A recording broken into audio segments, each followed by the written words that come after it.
Brandes with Make Your Mind Up. That's it for me, Adam Curry, taking over for a new No Agenda stream with Adam live from Belfast. Have a lot of fun. And I will be back this Tuesday. So see you then. Hoofddag. No commercials.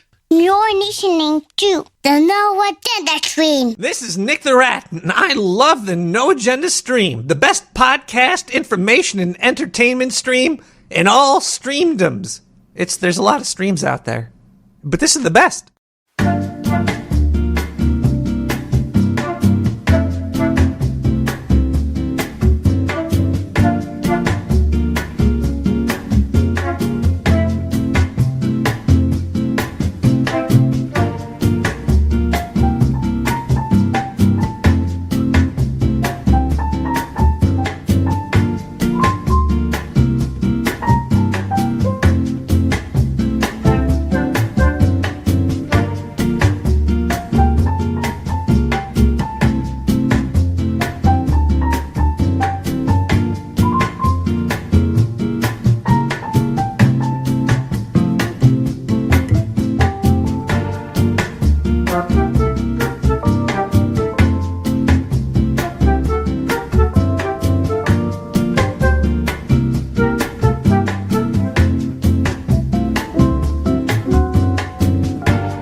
National Anthem.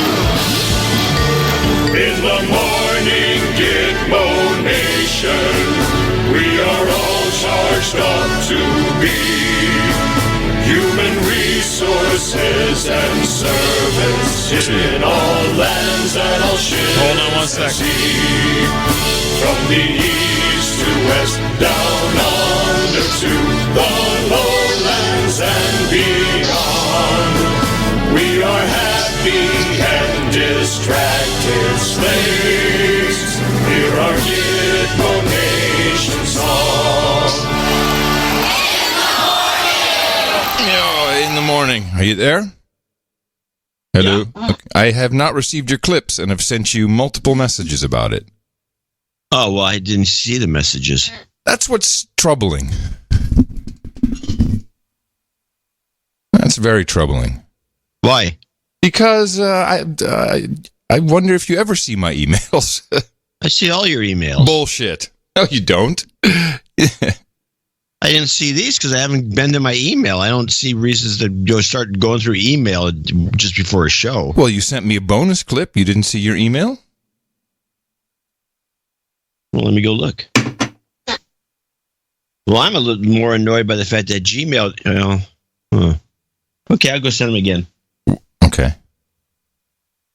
You think Gmail did something? Well, it's Gmail's the way I sent them to you. The last one I sent was through Squirrel Mail. Yeah, but you sent that directly to adam@curry.com. I think. Oh, that was a mistake. I should have sent it to Well, Fubar Boy. that doesn't matter. That doesn't matter because it came through because it was just one clip. No, I can't send the clips to you via squirrel mail. No, you got to send that on Gmail for the size, you know. It only takes a second. I'll be right. Yeah. I did send them. I'm not saying you didn't. Well, you say that. I said I didn't receive your clips, is what I said. But yeah, here they are. Clips 1147. They sent. Address not found. There. Oh, did send one to me. Okay. Easy enough to send. Anyway, thank you, Void Zero, for your pre-stream. I tried to get in, and somehow my interface got dinged and had to restart the streamer. And anyway, we're up now. We be up. Our boy.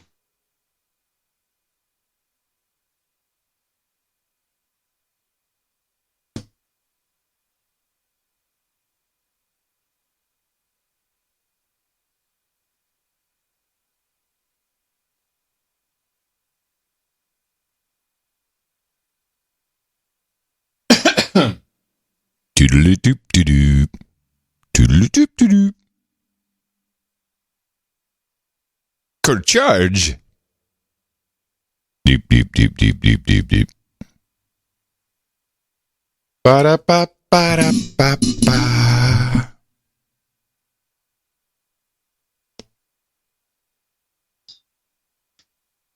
Adios, mofo. Well, while you're doing that, I'm going to go to the bathroom for a sec. I'll be right back.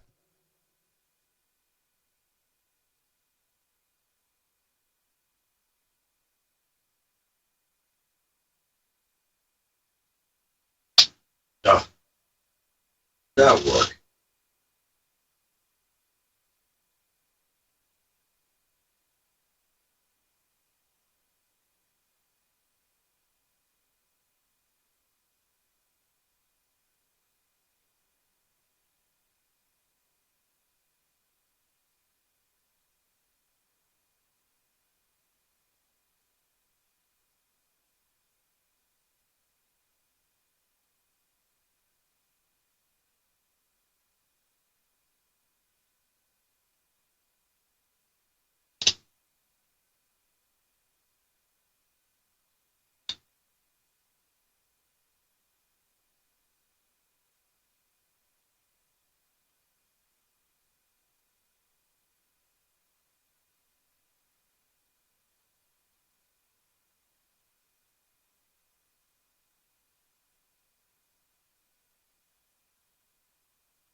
You know, the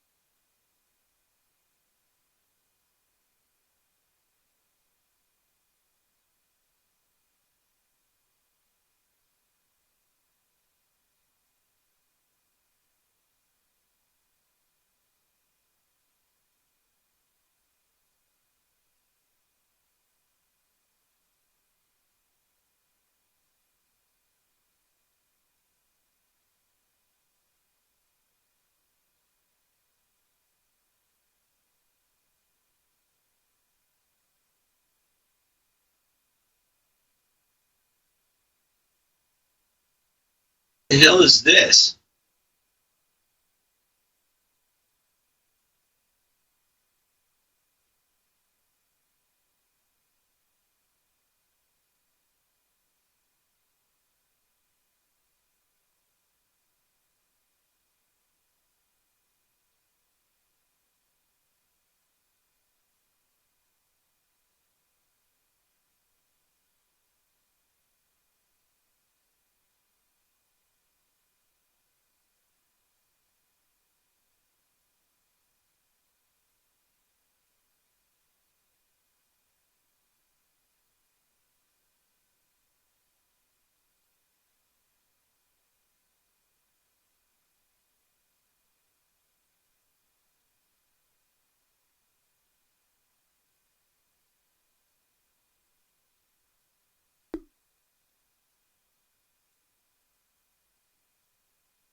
I see they have arrived.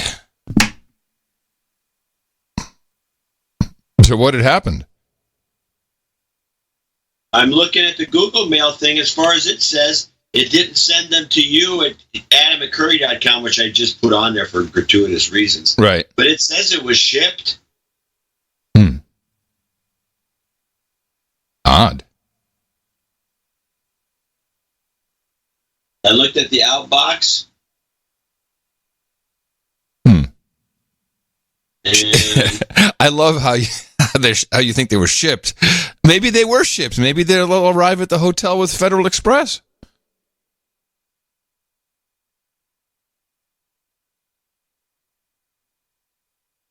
it didn't send them to me because I spelled the name wrong. Send them, but the other one, there's no reason to think that it didn't go to you. According to their looking at the outbox. What was I a CC or a 2? No, you were just on the top. Odd. Just the way I do it every time, exactly the same. All right. Except you misspelled something this time. It came back with the right error messages. It said that they couldn't ship it to me because I spelled Dvorak wrong. It was shipped to Fubar Boy, but it wasn't shipped to you. It was messaged through large. No. Just rewind that sentence to I misspelled Dvorak.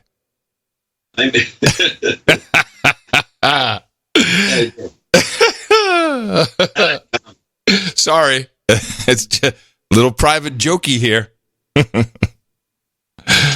Okay. All right, I got him. This is all very good. Very good, very good. Fat lady! Fat bitch! Valkyrie! It's the Noah Agenda Show.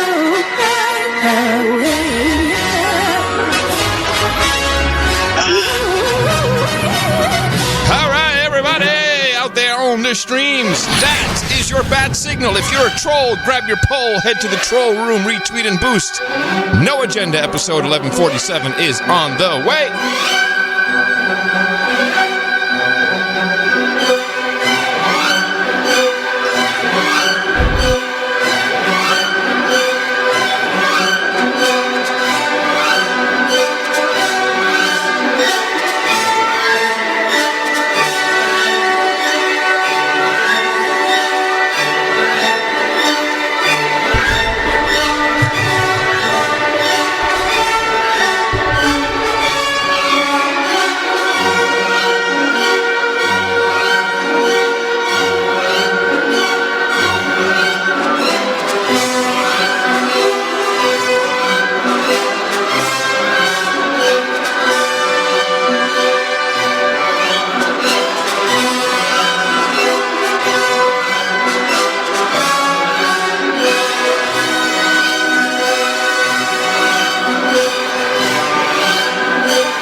No. No.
Okie dokie. Hit it. Adam Curry, John C. Dvorak. It's Sunday, June 16th, 2019. This is your award-winning Gitmo Nation Media Assassination episode 1147. This is No Agenda. Spelunking the echo chambers of media and broadcasting live from the Titanic Hotel in Belfast, home to conspiracy theories since 1912. In the morning, everybody. I'm Adam Curry. And from northern Silicon Valley, where I'm still waiting in line at Target, I'm John C. Dvorak. It's Crackpot and Buzzkill in the morning. Boom shakalaka. Hey, John. Glitch. Oh, don't even start with that. Do you know how many people will email me and tweet me when something like that happens? You brought it on yourself. Oh, and I have the clip here. Trouble at Target today. Registers at stores worldwide were down due to a technical glitch. The glitch prevented cashiers from scanning merchandise, causing massive lines at its stores worldwide, frustrating shoppers. The company closed some stores rather than risk further aggravating people. Target says the outage lasted about 2 hours and blamed the problem on a, quote, internal technology issue. We were just shopping around, and there was an overhead page that said all the systems were down in Target, and nobody can buy anything, so they're going to close the store. Target says the glitch was not a data breach and no guest information was compromised. It was a double glitch, not just one glitch at the beginning, but two glitches in the report. Completely unacceptable reporting. Well, just a second there, Professor. We we fixed the glitch. Is so lame. AP, Associated Press, led off their reporting of this with a glitch. That's the first 2 words in their reporting. I'd like to know what actually happened. Target has had a lot of issues with their systems. Target's got a huge IT problem. And it doesn't make sense that the whole system would go down. It doesn't have like local backups or any way of doing anything. And how unless about, it's all interconnected. I got a crazy Does idea. that make sense to you? Crazy idea. Could anyone pay with cash? Yeah. I don't think so. I don't think they were. Well, you did. Don't they have a little, you write it up or something? I don't think so. I don't think so. Using a pen, a pen and a piece of paper? No, I don't think so. Calculator? People have no for idea. The entire world, Target is closed just on a banker's holiday kind of thing. It is. People have, it's cute now, and it's still cute when you call it a glitch. And, oh, well, we didn't know what to do. We were just wandering around for 2 hours. We couldn't buy anything. Wait until something really good happens. And then people will be like, well, what does the word glitch mean? Maybe there's something more we should look at. Interesting Jeopardy episode the other day. The category for final today is word history, players. Here's your clue. This word for a bug or malfunction was popularized in the 1962 book Into Orbit by the Mercury astronauts. 30 seconds. Good luck. Oh my goodness, what could it be? Let me think for a second. A bug. Mercury has had, I don't know. Let's go to the answer. Alec, please let me know. Jim, you're smiling. Why is that? You couldn't come up with anything, so what did you write down? What is FUBAR? Okay, it's going to cost you something. 4,200. That drops you down to 6,600. Let's go to the middle now. Adrian Griffin. She had 12,700. Her response was the correct one. What is a glitch? John Glenn came up with that word, and you almost double your score. Oh, wonderful.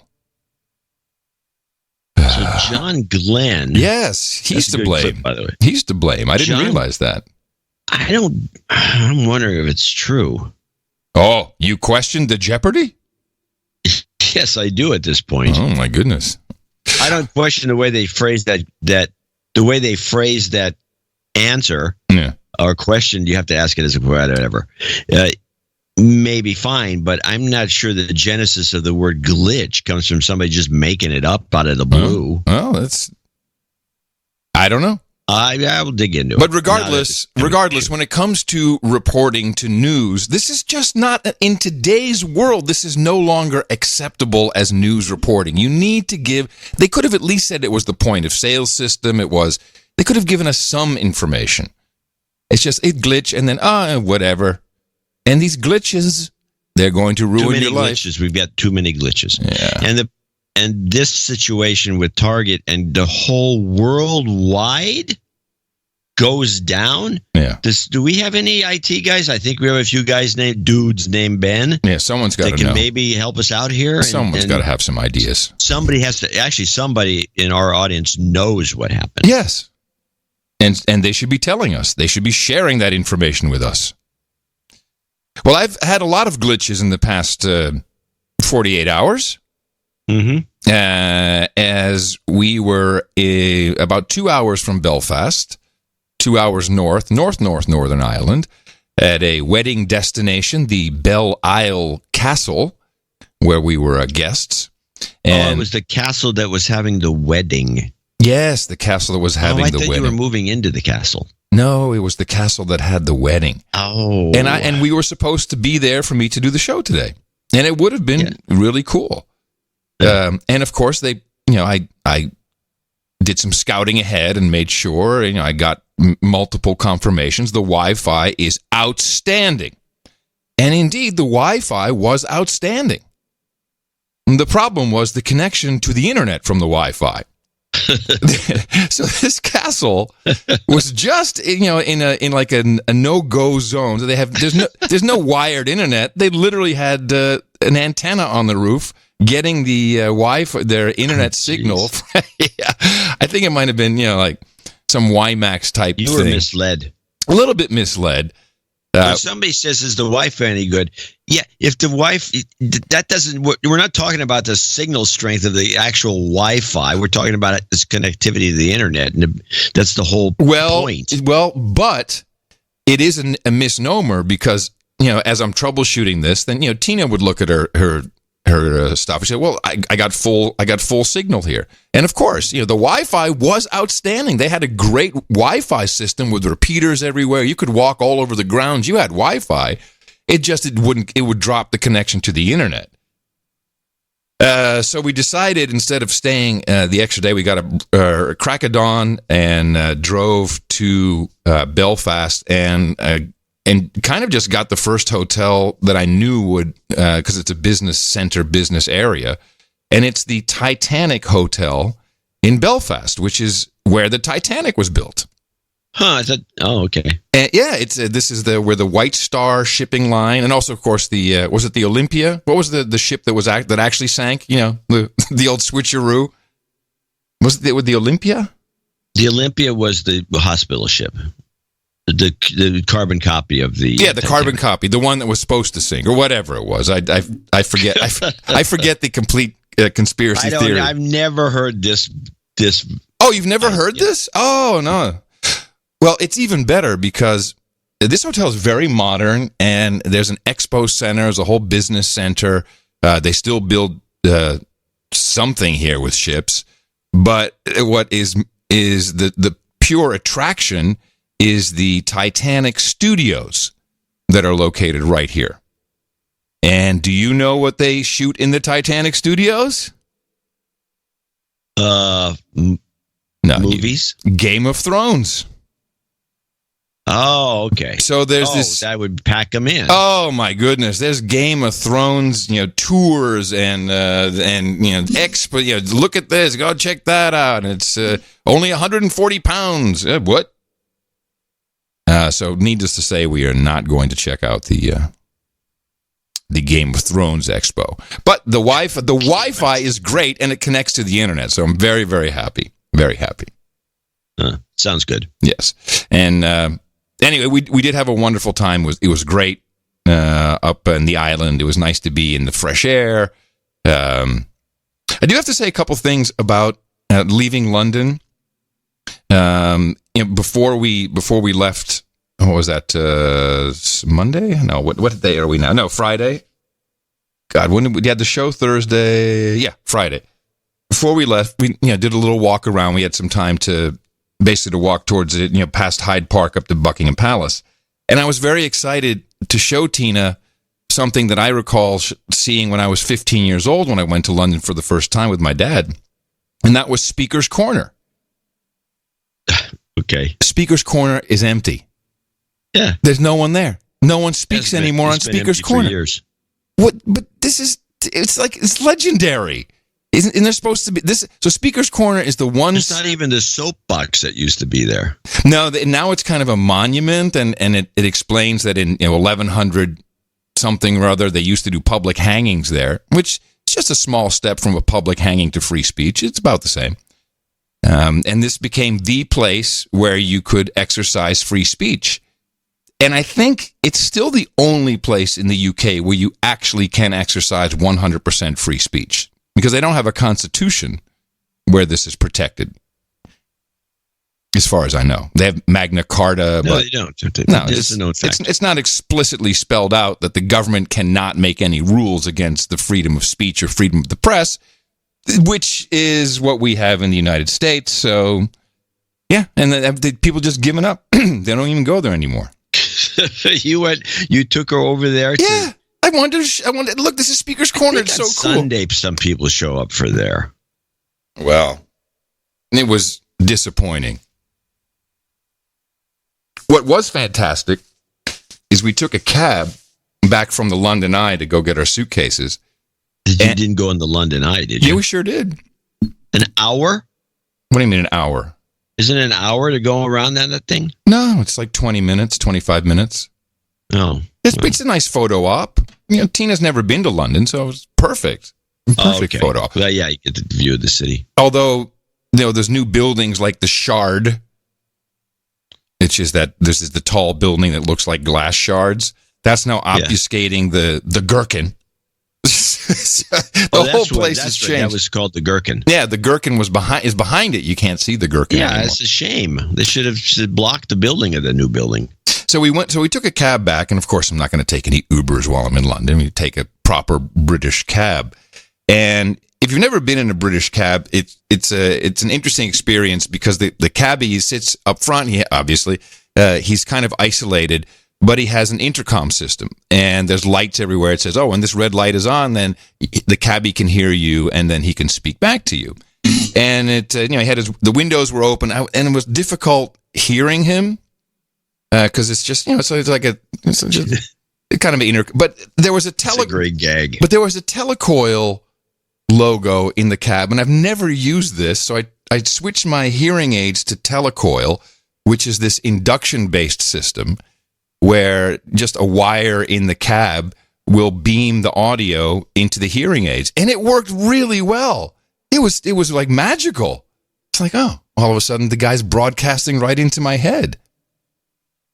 Huh? Yeah, it's really, and now it's like movie theaters. I'm switching that in an elevator. Oh, Telecoil, let me turn it on.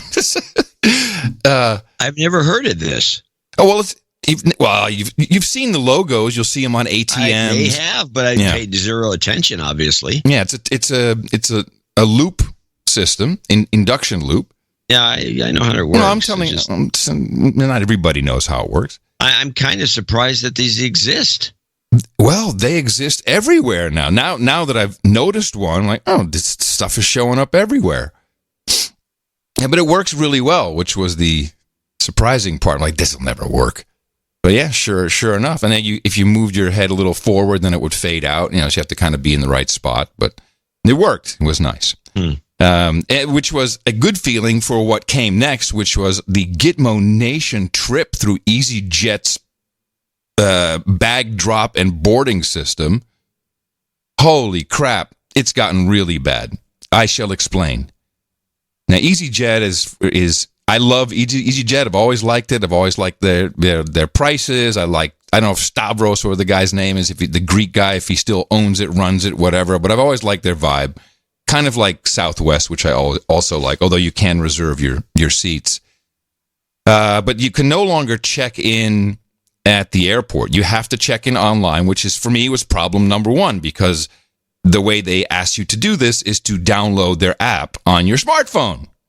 No. I don't have an app, and I don't have a smartphone, so the next thing you can do is you can print it out and take it with you, which in a hotel involves, because hotels don't seem to have printers anymore, or business centers. You have to email it to the front desk. I've noticed this too. Why is this? This is not a good development, in my opinion.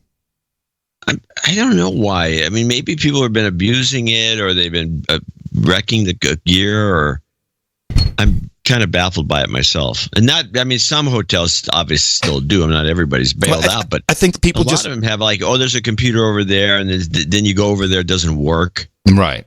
I think that people don't have a requirement for printing anything anymore. Everything's digital. Just wait until the glitches start to happen, people. All right. This is good point. Paperless. I've noticed this. Before you know it, there'll be no toilet more paper. People flashing their phones. They put the little boarding pass on their phone, and they go underneath the light. And it seems to work a lot, and then it doesn't work for some people. And I find it to be risky. Well, personally. Well, so here's the process. So had it printed out. And by the way, Tina has her iPhone with her, which she needs for work purposes, but she refuses to download any app from some outfit. To put the EasyJet app on your phone. The apps is where all the spying takes place.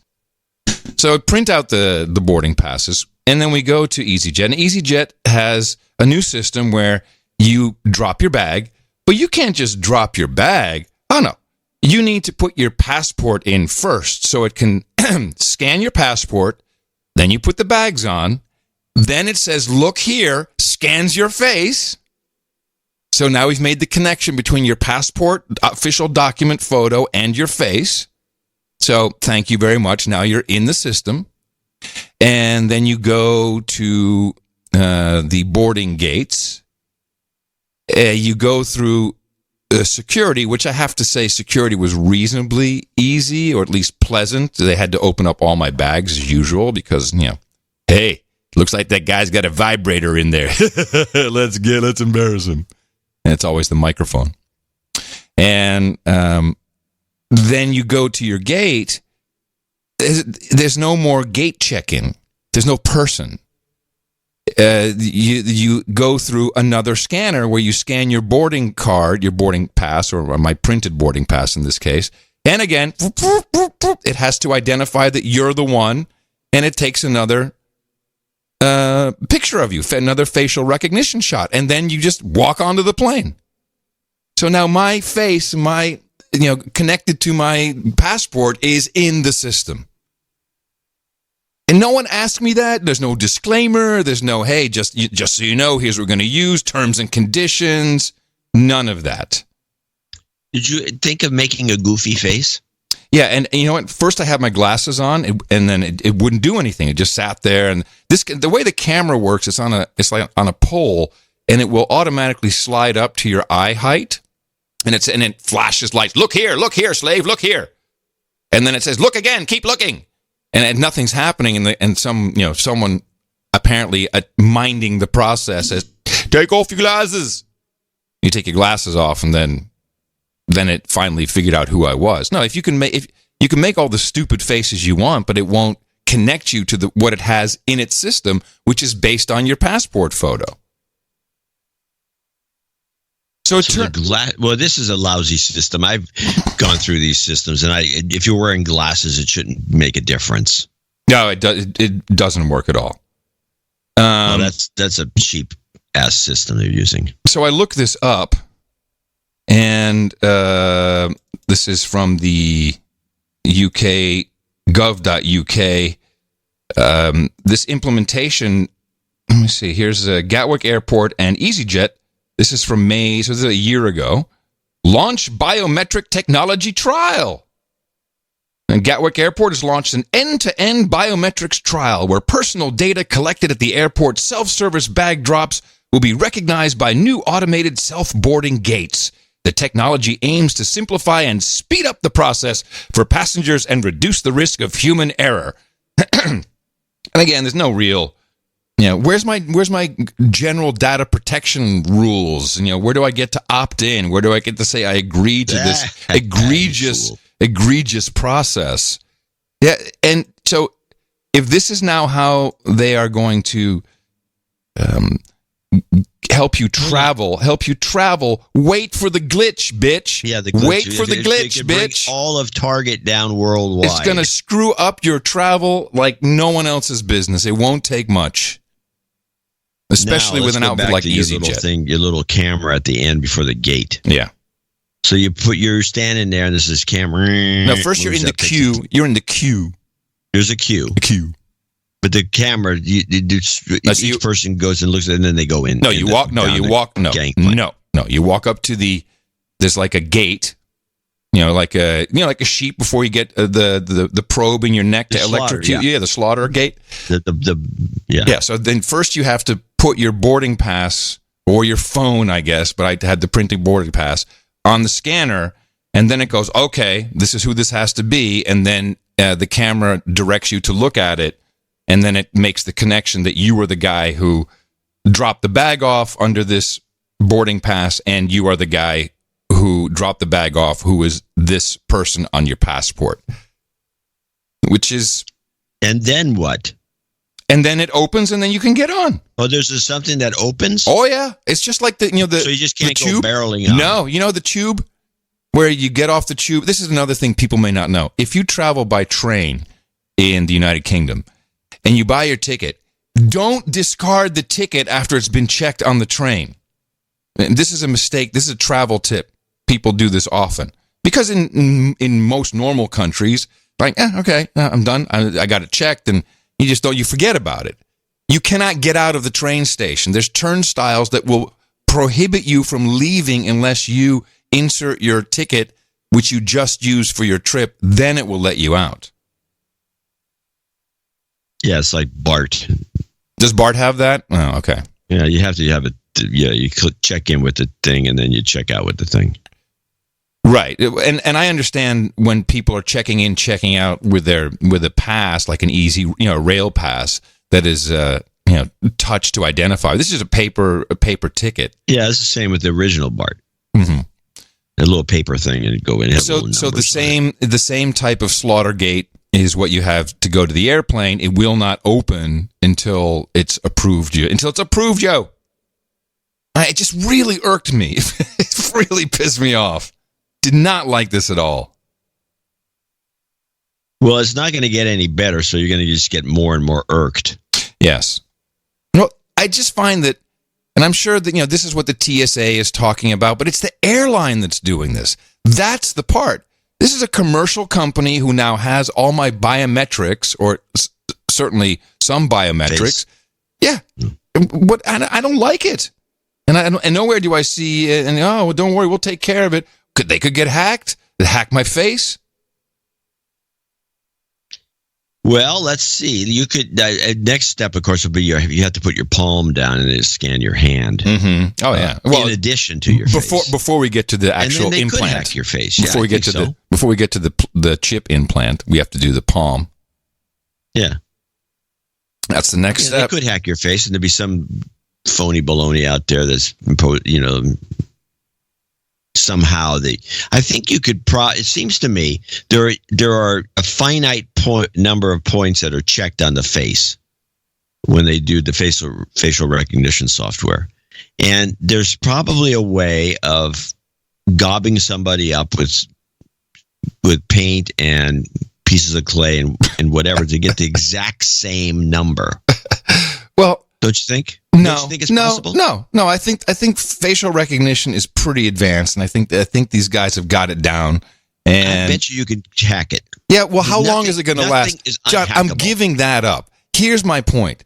In the past week, we've heard about multiple airlines grounding their flights because their transponder systems were not working. They could not acquire a GPS signal. What had happened is aircraft outfitted with Collins ADS-B navigation and transponder equipment received an over-the-air update, which bricked their didn't brick it, but it broke their system. Update. Yeah, so that's just one example of a glitch, reported as such, a glitch that ruined people's air travel.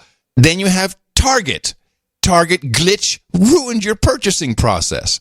Just wait until something happens to the facial recognition database at your favorite airline. These things will stack up. It's going to be like dominoes. I can't understand why people don't see that this is just prone for badness. Bad experience. It doesn't take a genius to figure that out.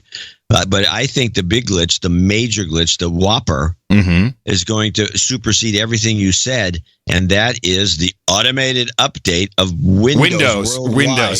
Yeah, that brings down everything. That's the mother load. That's the one we've been waiting for. Of course it's going to happen. It's going to happen. Yeah. Oh, yeah. Of course it will. And I remember when this began, just as a little story here. All right. This was during the era of MSN when Microsoft decided to compete with AOL, and they came with their product MSN, which very slowly deteriorated into all sorts of things it wasn't supposed to be. It was supposed to be an AOL clone, but it was poorly done and poorly implemented and not well thought out. It was dumb in every way. But Microsoft was hoping to. They kept watching how AOL did these automatic updates. Because AOL would do that. They would just all of a sudden they just update, and you had no control over this. You couldn't stop it. You couldn't wait. You couldn't say, "I'll do it tomorrow." You couldn't do anything. Right. Oh yeah. Yeah, I remember that. Yeah, it would take hours sometimes, especially if you hadn't logged on in a while. Yeah, Microsoft looked at this and said, our life would be so much easier when it's support if everybody was on the exact same version. So if we could do what AOL does, and they were always jealous of AOL, and they've been trying to get to that point where they could do these giant. And They just thought it was a means to an end, right, to do these automatic updates, and they do them kind of now, but they kind of just spread them out a little bit. And there used to be Patch Tuesday, which is now devolved into whatever the hell it is. I don't even know what they're doing, but they want to do this. So one of these days, it's going to happen. They're going to do They're going to have the be-all, end-all Microsoft patch, and it's going to bring every system down in the country. Break people, yeah, the world. Country, the world. The entire world will go down. Just along these lines, I happen to have two clips from Amazon. The first is with their chief technology officer, who I know, Werner Vogels, because he's a Dutch guy, and he's a really nice guy. But here he is defending facial recognition, their technology, which, as we know, is being used quite extensively in many of their products, their their Alexa video thing, and of course their Ring doorbell, and but it's great. I don't think we're pushing it. I think we have built a really great product, and you know, I like the guy. It's so hard for me not to make fun of how he's speaking, because it's just fucking funny how he does that. But anyway, let's go on. I don't think we're pushing it. I think we have built a really great product, and it's up for our customers to decide whether they want to use the product or not. All of this comes down to how to fine-tune the model. Yeah, and if customers are actually having a particular data set and really tune the model really well, it can work really well. I think some would look at the tuning of the technology as a part of the process that right now is hurting certain people's individual rights. If police forces are using your technology and it's not fully ready, as you yourself just said, is tuning the technology worth it if that's what it means to people, real people in the world? That's not my decision to make. Some people might think it would be Amazon's decision. No, I think we have got. I mean, let's say your storage engine can be used for very good use. Can be used by let's say bad actors equally. Does that mean we should not be offering storage technology? No, I mean the fact that this technology is being used for good in many places, it's in society's direction to actually decide which technology is applicable under which conditions. Yeah, and as such, it's a societal this discourse and decision and policy making that needs to happen there to decide where can you apply which technologies. Yeah, if I think about the simplest answer there is, if you look at steel, we have massive steel mills. They build incubators where young-born babies keep being healthy, and we also make guns with steel.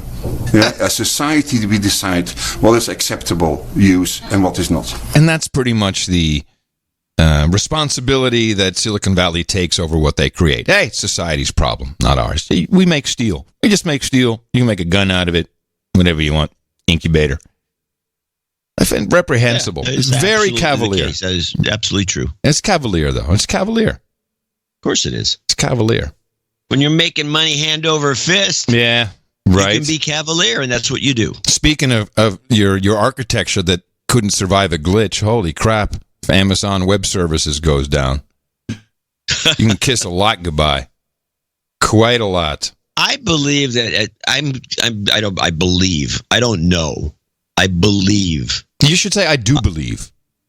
I have a hard time saying I do believe. I know that. But I do believe that Amazon is architected with a lot of redundancy that make it almost impossible for the whole thing to go down. Sure. And cause this kind of problem, which is different than Microsoft bricking all the Windows machines out in the world, because I don't have a redundant, I have a couple of Windows machines, and I could easily get one bricked and then take the other ones offline if I came to the realization of what was going on, which I probably wouldn't.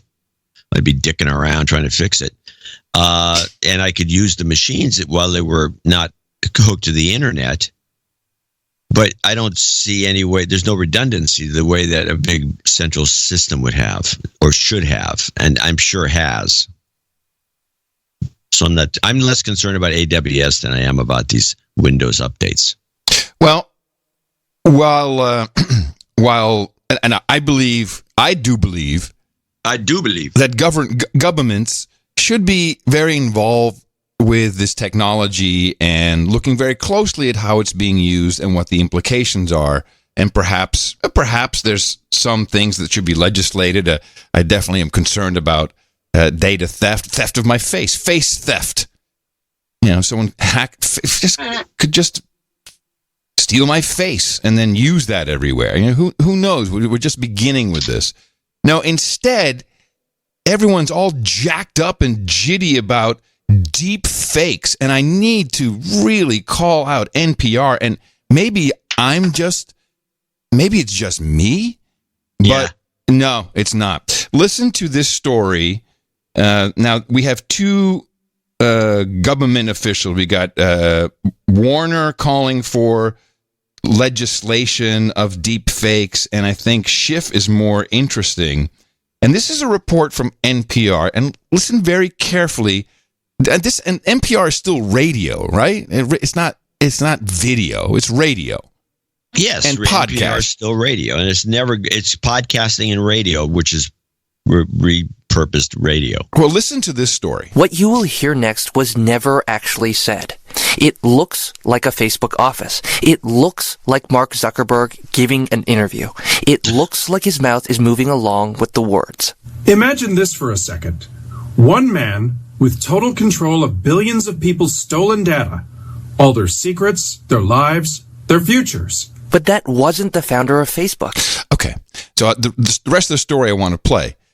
But I do not understand how when you're listening to something, you can say that this sounds like Mark Zuckerberg, because it does not. And you played a deep fake the other day, and now I played that exact one. Right, so let me play Zuckerberg. Now, at the same time, it's important not to lose sight of some of the more straightforward and larger ways that Facebook plays a role in elections. How the hell does that sound like this? Imagine this for a second.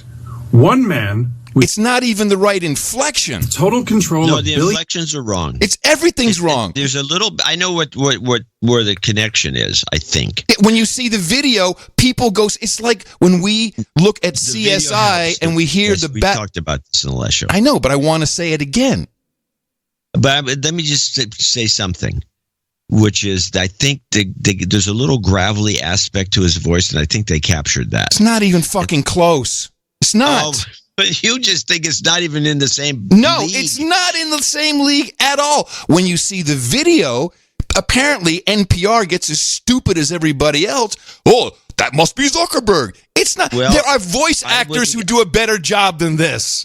I would agree. Well, that's true. In fact, the Obama one that is floating around was actually done by Peel, the movie guy. Sure. He does a good impression of Obama, and they just made Obama's mouth move around a little differently, which was pretty poorly done. And he did the voice, and it sounded, there's Obama. But that could be actually both of these could be if you went through one of those voice systems. How come one of these reporters hasn't done this? Thank you. Here's my point as we deconstruct this. How is it possible that NPR does a 1.5-minute report? I'm going to play the whole report. That no one thought to listen to what Zuckerberg sounds like because it's not him. And this, oh my God, it's machine learning and all kinds of deep fakes. It's amazing. I can't believe it's so realistic. It's not realistic. There's probably 100 people you could hire to do a better job for your deep fake. But now somehow there's this illusion being created, which we need to legislate clearly, that machine learning can create deep fakes. Again, the real Zuckerberg. These effects operate at much larger scales, of 100 times or 1,000 times bigger than what we're discussing here today. And here's the deep fake. Moving along with the words. Imagine this for a second. One man with total control of billions of people's stolen data, all their secrets, their lives, their futures. Many of these dynamics were new in this election, and at a much larger scale than had ever been seen before in history. But that wasn't the founder of Facebook. It was instead a deep fake created by an artist in the UK and posted on Instagram. This technology is quickly becoming a national security concern. Bullshit! The House Intelligence Committee held a hearing Thursday warning of the threat. With sufficient training data, these powerful deepfake generating algorithms can portray a real person doing something they never did or saying words they never uttered. That's Committee Chairman Adam Schiff. The disaster scenarios are obvious. A deep fake showing a 2020 candidate inciting violence against an ethnic group, or false audio of a military official giving orders to mass troops at a border. How come no one ever said, oh my goodness, a voice actor could do this? Oh, we need laws against acting. There is no easy solution. Up until now, social media companies have a general legal immunity to content posted on their platform. But that may be changing. Listen to this question from Schiff. Is it time to do away with that immunity so that the platforms are required to maintain a certain standard of care? Any effort addressing the threat of deepfakes standard of care involves increasing What does that mean? Well, you'll hear it. You'll hear it. They actually make an interesting point. Away with that immunity so that the platforms are required to maintain a certain standard of care. Any effort addressing the threat of deepfakes involves increasing public awareness. But even this poses a problem. It's called the liar's dividend. Here's Citron explaining what that is. Once you get everyone all educated, then, you have wrongdoers point to real video, genuine audio and video that show them doing something illegal or wrong, right? And they get to say, it's a deep fake, pay no attention. These technologies are evolving rapidly to the point that almost anyone can use it. Here's Lindsay Gorman, the Fellow for Emerging Technologies at the Alliance for Securing Democracy. What used to be something that was available only to sophisticated machine learning experts is now becoming available to the general public. So, as the witnesses to Thursday's committee hearing attest, it may only be a matter of time until deep fakes affect our politics and our national security. I mean, it's so ludicrous. And that NPR, an audio programming outfit, says, oh my goodness, that's just like Zuckerberg. Can't you hear it? I mean, here's another. These guys, I don't understand if they're going to do a long report like this and look into this and especially if you're going to be panicky and hand wringing and sounding like an old woman. Why you don't bring it? Aren't journalists? I'm asking you. I can answer this. Why aren't journalists doing what you're supposed to do, which is have competing opinions? Here's the yes, the no, and the maybe. And bring out the guy who's a voicegram guy. A guy can run it through a machine and say, this is clearly not Zuckerberg's voice. Problem solved.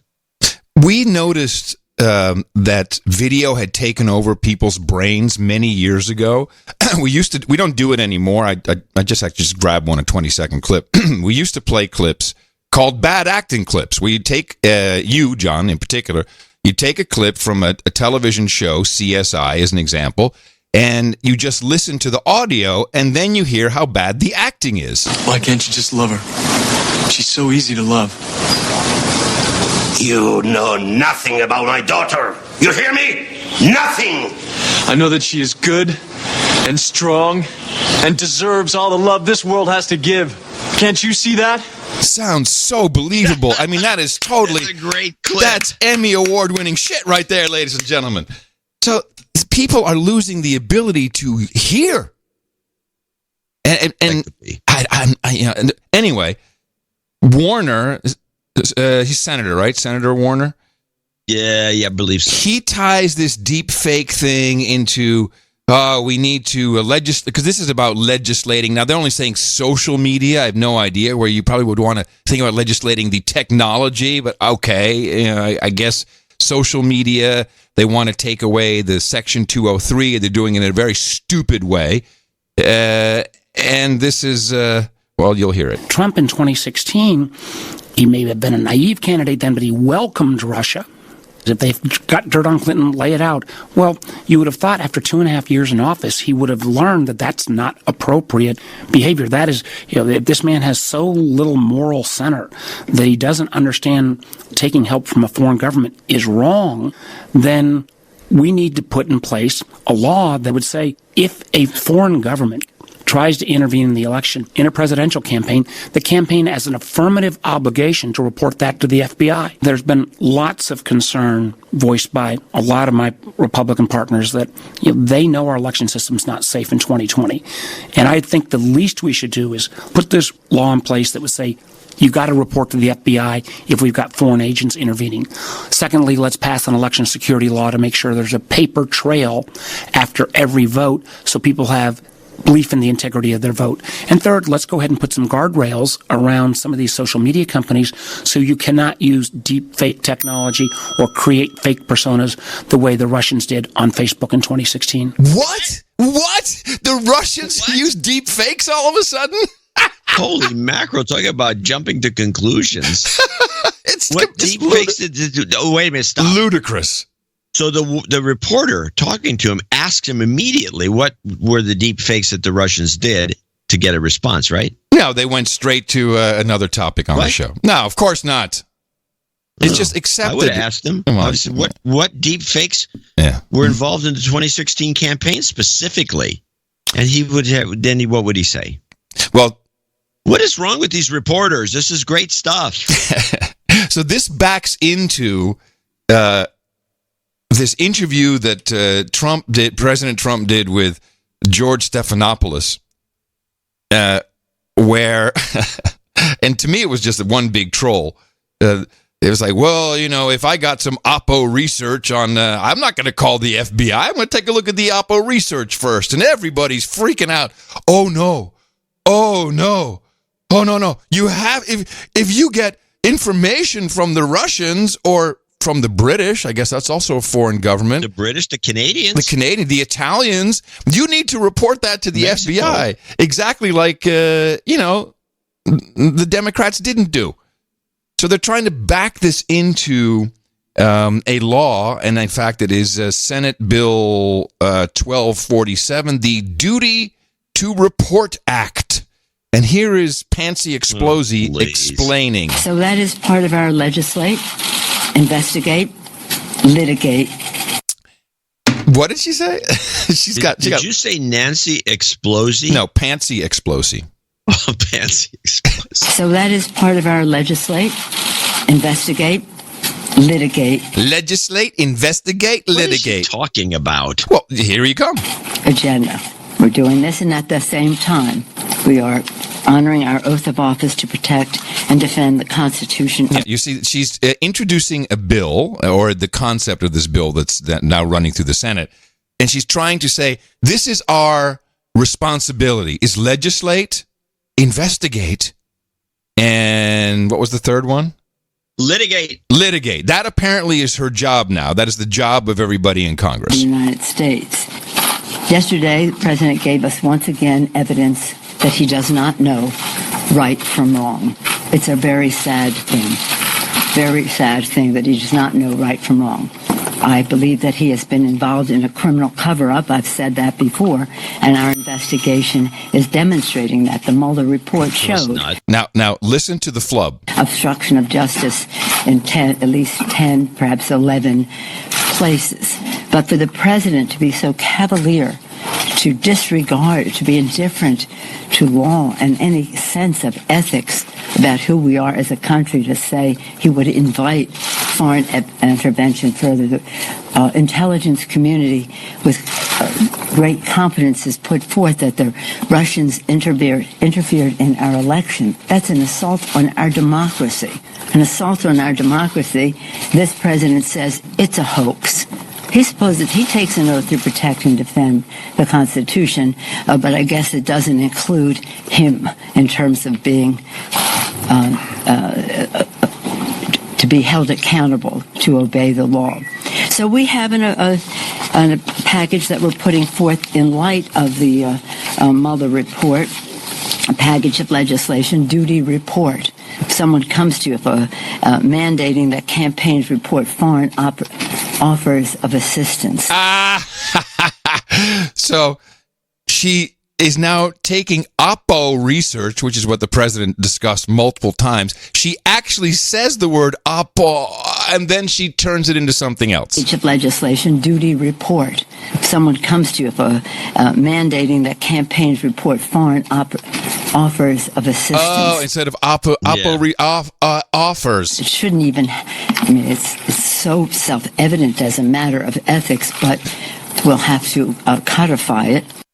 These people are so how stupid. How does this even work with the Steele dossier? Well, this is why I think it's trolling, because this is exactly what happened.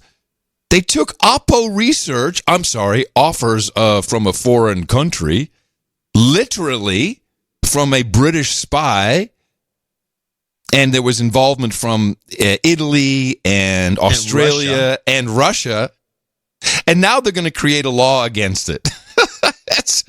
I can actually, I'll tell you a little bit about the text of this. I don't know if this is going to pass or not. It's the Duty to Report Act, which they just pulled out of their butts. I want to mention something that, and unfortunately, we don't have we should play the entire clip, and I keep forgetting to get it. The Stephanopoulos thing with Trump, because Trump's having a normal conversation with him as though he's a person. I actually expected you would have it. That's why I didn't pull it. I expected that I would have it too, and I would expected I would have it for the last show. What's wrong with you? It happened on Wednesday of last week. I know, it's so disappointing. We're taking forever to get to this, but I do remember a couple of points in there, and Trump was shrugging his shoulders, and he says to Stephanopoulos with great honesty, I've never called the FBI. Right. And I was thinking about it. Have you ever called the FBI? No. To report something? No. What is their number? 1-800-CALL-FBI? 1-800-FBI. Yeah. I've never called the FBI to report something. I don't know who's ever called the FBI. It's just like they do their own thing. But then I'm reminded of Thomas Drake, the NSA whistleblower, who says at the beginning of all his speeches, do not talk to the FBI ever, exactly. Yeah, you can get in big trouble with stuff you say. Yeah, I mean, Flynn talked to the FBI, and look what happened to him. So here is this Senate Bill 1247. And they kind of try to make this Oppo research sound like it would be something that was given to you. Let me see. Here we have. In general, if a political committee or applicable individual receives an offer orally, in writing, or otherwise of a prohibited contribution, donation, expenditure, or disbursement, the committee or applicable individual shall, within 24 hours of receiving the offer, report to the Federal Bureau of Investigation, to the extent known, the name, address, and nationality of the foreign national making the offer, the amount and type of contribution, donation, expenditure, or disbursement. In general, it should be unlawful to knowingly and willingly fail to comply with this subsection. Oh, this could be a nightmare if you think about somebody. It's impossible to do. Yeah. Well, think about somebody being spammed by fake offers. Oh, sure. From foreign governments. Just keep sending them in, and if they don't report them, you can bust them. And I like how they add in here the definition of applicable individual who has the duty to report means an agent of a political committee, a candidate, an individual who is an immediate family member of a candidate. Hello, Donald Jr. Or any individual affiliated with the campaign of a candidate. An immediate family member, individual affiliated with the campaign. For this purposes, the term immediate family member means with respect to a candidate, parent, parent-in-law, spouse, adult, child, sibling, and then it goes on and on and on. Well, this really invites entrapment. It's big time. So I don't know if this will pass. It probably won't. It's kind of dumb. There's already laws on the books. But it's just so funny to me that they're all outraged by this, and it is disappointing. Neither of us got this clip. It's about opposition research, and they're all outraged that the president said, "Nah, I'll take it." Everyone else does. Everyone does this. That's why it has a name, Oppo Research. Everybody knows this. I'll take it. Oh, he's above the law, breaking the law. Oh, they've gone berserk over this. It's unbelievable. Nuts. But it's like one of their things, you know. They're looking for these. I don't know what they hope that these things hit the home run or something. I'm not sure. I have no idea, but is anyone running the country anymore? What are we doing? No one's running the country, which is, in my opinion, of course, a good thing. Let's take a look at catch up with the Trump campaign. I got nothing to say. That's a good thing, I guess. All right. It is a good thing. What are we catching up with? Let's do the Trump campaign outlines on CBS. Okie dokie. President Trump is getting ready to kick off his re-election campaign, but just days before Mr. Trump's announcement that he'll seek a second term, some opponents are trying to keep him from finishing this one, calling on Congress to launch impeachment proceedings. Nicole Killian is at the White House. President Trump spent part of his birthday weekend at the golf course, ready to take a campaign swing to Florida Tuesday to launch his re-election. He started making his case for 2020 on Twitter, writing, "The Trump economy is setting records and has a long way up to go. However, if anyone but me takes over in 2020, there will be a market crash, the likes of which has not been seen before." He added, "We are doing great in the polls, even better than in 2016, and will be packed at the Tuesday announcement rally." We've had over 100,000 RSVPs so far. They keep coming in every single day. What does that tell you about enthusiasm? I think it means the enthusiasm is pretty good out there. But at rallies across the country, protesters sounded more calls for the president's impeachment. And we must begin it now. And he continued to take heat for these comments to ABC News. If someone else offers you information on an opponent, should they accept it or should they call the FBI? I think maybe you do both. I think you might want to listen.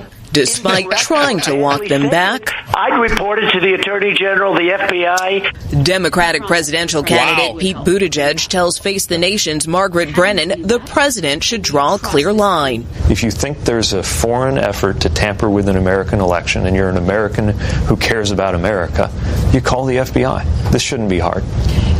The president and his campaign team dispute some polls that show him trailing key Democrats like frontrunner Joe Biden. A Trump advisor tells CBS News expect the president to unleash more attacks against the former vice president as he jumps into full campaign mode. Rena? Nicole Killian at the White House. I mean, can you imagine if a bill like this passed? I mean, the FBI would be overwhelmed if people actually stuck to it. Now that I think about it, I did try to get call the FBI once. I went. It had to do with these robocalls, or something along those lines. And so you go to the FBI to find out who to call, and there's nobody to call. But they say if you have this problem, there's some scam, go here, and you go to a website. And then the website gives you a bunch of instructions that are just like too much for anybody in their right mind to do. They obviously do not want to be contacted on every little stupid thing. Call your local police is their attitude. Yeah. And it's apparent that the FBI would be against this because they would be just swamped with bull crap. If the way I read the proposed bill, I mean, people in Congress lobbying. Lobbyists contact them all the time. By the definition of the bill, you could say that a lot of these lobbyists are trying to interfere. Hey, here's what I'd like to have done. It makes no sense. Yeah, especially with the lobbyists, not you mentioned. Yeah. There's a lot of foreign agent lobbyists. They're crawling all over the place. They're from every country in the world. And luckily, though, everyone voted for a salary increase, so they won't have to. They won't have to take money from lobbyists, and they won't have to do insider trading, as Alexandria Ocasio-Cortez said. So no, what it does, it gives them more money to trade with. Hey, get another $4,500. Buy some puts. Let's go long. Oh man! So this was some news that none of the media is picking up on. All right. And I got a kick out of it when I spotted it, and I thought it would be something worth listening to. O.J. Simpson's decided to go on Twitter. Yes. Hey, Twitter world, this is yours truly. Now, coming soon to Twitter, you'll get to read all my thoughts and opinions on just about everything. Now, there's a lot of fake OJ accounts out there, so this one, at the real OJ32, is the only official one. So this should be a lot of fun. We're getting even to do. So God bless. Take care. It's getting even with somebody. Here's the second post. He's done 2 now. Hey, Twitter world. You know, for years, people have been able to say whatever they want to say about me with no accountability. But now I get to challenge a lot of that BS and set the record straight. More importantly, I'll be able to talk about everything, especially sports, fantasy football, and even politics. But for now, let me just say to my fellow fathers out there, Happy Father's Day, and God bless. So this is a new low for Twitter. And where's his blue check mark? Oh, he doesn't have a check mark? No. We need to start a campaign. Get OJ a check mark. So he puts up these 2 posts, and he's already up to 325,000. Verify OJ. Hashtag verify OJ. He'll be over 1 million shortly to do these half-drunken kind of rants or whatever. He's going to get back at some people. Is he a boozer? Is he a drinker? It's going to be great. Is he a drinker? Is he a drinker? I don't know, but he's getting old. It could be just old age. But whatever the case, this is going to be great, and I think it marks a new low for Twitter. Can I just give? And the media has refused to cover the story. Can I offer some advice to some colleagues out there? I would like to offer advice to Spotify and Pandora, Gimlet. This is the guy you want to do a podcast with. This is the podcast you want on your network. You want the OJ cast. That is money in the bank, people. I agree. As sick as it is, yeah, it's exactly true. Shoot, maybe we should just produce it. Just. Well, that's we can get a hold of him. You can be sure he's got a bunch of scammers. DM him. DM at the real OJ32. Go on, John. You're the sports guy. Everybody knows. He knows you. The juice. Yes, the juice is loose. The juice pot. The juice cast. Juice cast. I'm seeing it. I'm seeing some great ads. I can think of good ads. Some great products. Definitely a lot of publicity. Ginsu knife set. All kinds of hate. A lot of hate. We can do Ginsu knife sets on the. Have that as an ad. Why don't you call it the Murder Cast? By the way, I'm a little disappointed you've not talked about the biggest sports story of the decade. Curry lets it fly. Canada, the NBA title is yours. The Toronto Raptors are the 2019 NBA champions. Yes! Golden State Warriors suck! I missed that game. So what happened again? The Raptors, who are they? I hear Scandinavia kicked your ass, Golden State. How disappointing is that? And why is Canada in the NBA? How does that work? This came up at the table the other day, and people don't realize that basketball was invented in Canada. Oh. And to follow that up, the first NBA game in history was first played in Toronto. Huh. So that's why. They probably could use a couple of teams. They could use one on the West Coast. I did not realize that. So Canada invented basketball? That's what this starts. That's what this came up in all those games they were playing over and over again. Yeah. Huh. All right. Well, I thought it was invented by John Naismith, as I recall, but Naismith, not Naismith. Naismith. Oh, you know more than I do. No, I'm reading the troll room. Sort of biscuit, I believe. I have the troll room open. That's how I. No, the biscuit. How could you? Biscuit. How you could for a second think I knew more about sports than you? That just isn't logical. You surprised me. That's why. Anyway, back to you could be a closet sports junkie for all I know. Back to. I think the Glove Cast maybe is a better name for the OJ. Oh, the Glove Cast. We are so sick. Yes, podcasts, ladies and gentlemen. They're taking over the world. Witness the BBC. Back in the real world, it was announced today that this show is being replaced in the autumn by a podcast. No. Podcast. I mean, is there no limit to the depths of depravity to which BBC schedulers are prepared to sink? What is a podcast anyway? I mean, what is a podcast? If God had meant pods to be cast, he wouldn't have invented the wireless. The good news is, it's free. That's one of my favorite clips of the week. Depths of depravity. And I got an ISO. A podcast. I just love just how he's so denigrating, this guy. That's what's it, Andrew Neil, whatever his name is, Andy Neil. Some old fart. just that beginning again. Back in the real world, it was announced today that this show is being replaced in the autumn by a podcast. A podcast. I mean, is there no limit to the depths of depravity to which BBC schedulers are prepared to sink? I think that's... It makes me so proud. I'm very, very proud of that. I would give you a clip of the day, but I'm not going to. And with that, I would like to thank you for your courage and say in the morning to you, the man who put the C in Canadian basketball, John C. Dvorak. Well, in the morning to you, Mr. Adam Curry. Also in the morning to all the ships at sea and the boots on the ground and the subs in the water and all the dames and all the knights out there. And in the morning to our trolls. We got a lot of them. The trolls are in the troll room. You can find them at noagendastream.com, where you can also listen live to the program. And there's many programs. It's 24/7, so there's always someone in there listening, commenting, trolling. And we're not bashful about it. It's trolls. So go in there. Show your best trollage. NoAgendaStream.com. And we also like to say in the morning to CSB. I think CSB has changed his name on the art generator. I didn't know you could do that. Yeah, you can apparently.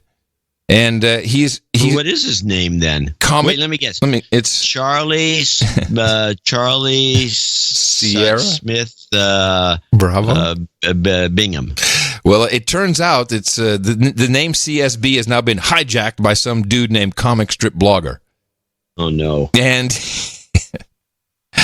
who's very mad at you because you apparently have blocked him on Twitter. So. That's because he was not that I don't like the guy.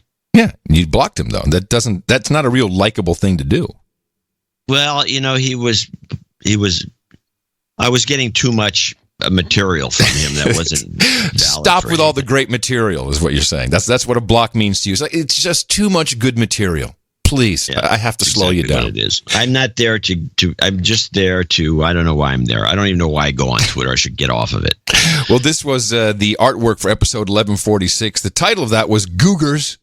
And CSB, a.k.a. Comic Strip Blogger, did a great piece of art. It was the Fort Trump logo. And it was nice. It was done with kind of pixelated camouflage background. And it made sense in context of the episode that we had. And we appreciate it. It's noagendaartgenerator.com, where you can see all the artwork that's submitted, where you can submit artwork. And lots of people do. And we always have to make a very difficult choice. And it was the CSBs who we chose. And again, thank you. It's part of our value for value model. It really helps when we have fresh artwork to show because it catches people's eye in where they find podcasts everywhere. So thank you. Well, we have 3 executive producers and again, no associates for some weird second reason. Time in a row. This is odd.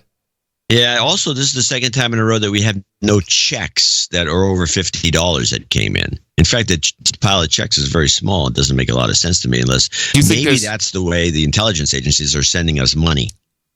Checks. They send checks and we're not doing it right. They're not doing their bidding.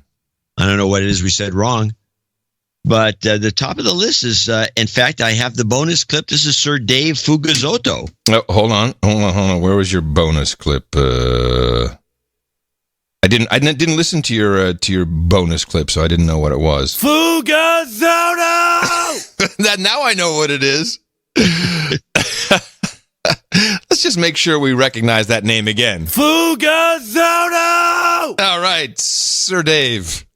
I played that for Jay she's in the office and she's doing something, and she hears this Fugazzotto screech, and she goes, "What the hell is that?" And I played it again, and it makes you laugh because Fletcher cracks his voice in some very controlled way at the end of the Fugazzotto. Fugazzotto! Yeah, it's just on the end there, isn't it? Yeah, it's unbelievable how good this guy is. And so I was going back and forth with him. I said, maybe we should reintroduce we had a gimmick about 4 years ago, I think, where we would let people donate a certain amount of money. They'd get a Fletcher call out. Oh, that's a cool idea. Yeah, we did it. Yeah, yes, we did it, but it's a long time ago. Let me see some of the yells we have. Donald! That's one. Of course, there's the classic Putin! It's the crack at the voice every single time. Yeah, he's just very controlled. He's good at that. It's very good. I don't know. I mean, that is a skill that I was talking to Jay about. I said, this is a voiceover skill that is not something anyone can do. And I don't know anyone else who can do it is like this. I mean, it's unbelievable. Oh, I believe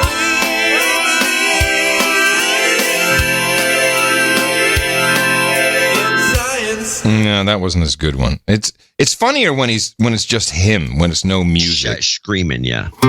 No, I don't know if I have any other ones. Anyway, so... oh, yeah. Yes, this is the one. Ladies and gentlemen, it is time to rumblize! That's a good one. All right, so there's a promotion you're working on. Very good. Happy and I'm thinking until we get to the promotion, anyone who donates, Sir Dave did $999.99. Anyone who does a grand or more will get a call out for him. Oh, wow. In the meantime, but the promotion will be the original promotion. I went back and forth with Fletcher, John, about this, and he reminded me that it was an old pie donation, 314-15, that we did it for, and we did it for about 2 or 3 months. But I was thinking of just doing it for about a month. But if anybody wants to do $1,000 at any time, well, I think he'd be more amenable to throw out your last name, and then you can put it on your phone or whatever you want to do. That was the original idea. Oh, but anyway, so let me get to the donations. Sir Dave at $999.99. This donation 3 times 333 is a recognition and thanks for all the karmic goodness requested during show 1111, the Super Uber Mega Karma episode. Named Melody is well on her way to success as a grad student. Lady Isabel enjoyed great success in the last Irish dance competition out in Portland. Yes. I'm retired from the Army as of the 30th of the month and have landed a job, and our house just sold. Not saying that requesting karma back then had anything to do with all of it, but hey, it certainly didn't hurt. All you freeloaders out there, and you know who you are, should try donating sometime and getting some of your own. It's a super, uber, mega amazing. Or as he puts it, amazing. Balancing all that, however, Brad, my buddy with the brain cancer, went into the hospice a couple of days ago, and we, brothers in arms, are watching and waiting mode. Kind of a bummer. Some cancer karma would be appreciated. Let me do that right here, right now. Let me do it now. You've got karma. Got to separate that out. I'm kind of lost track for a while, but I recently went back and updated my accounting, and apparently I've leveled up to Viscount. I request a peerage upgrade during today's show and would like to expand my territory to include America's heartland and Saudi Arabia. Also, an episode or two ago, the question arose as to whether or not count is a level, whether or not count, that was last show, is a level in the No Agenda peerage system. According to Dvorak/org peerage and the Book of Knowledge page on Italian nobility, count is synonymous with earl. No. Oh, not Viscount. Okay.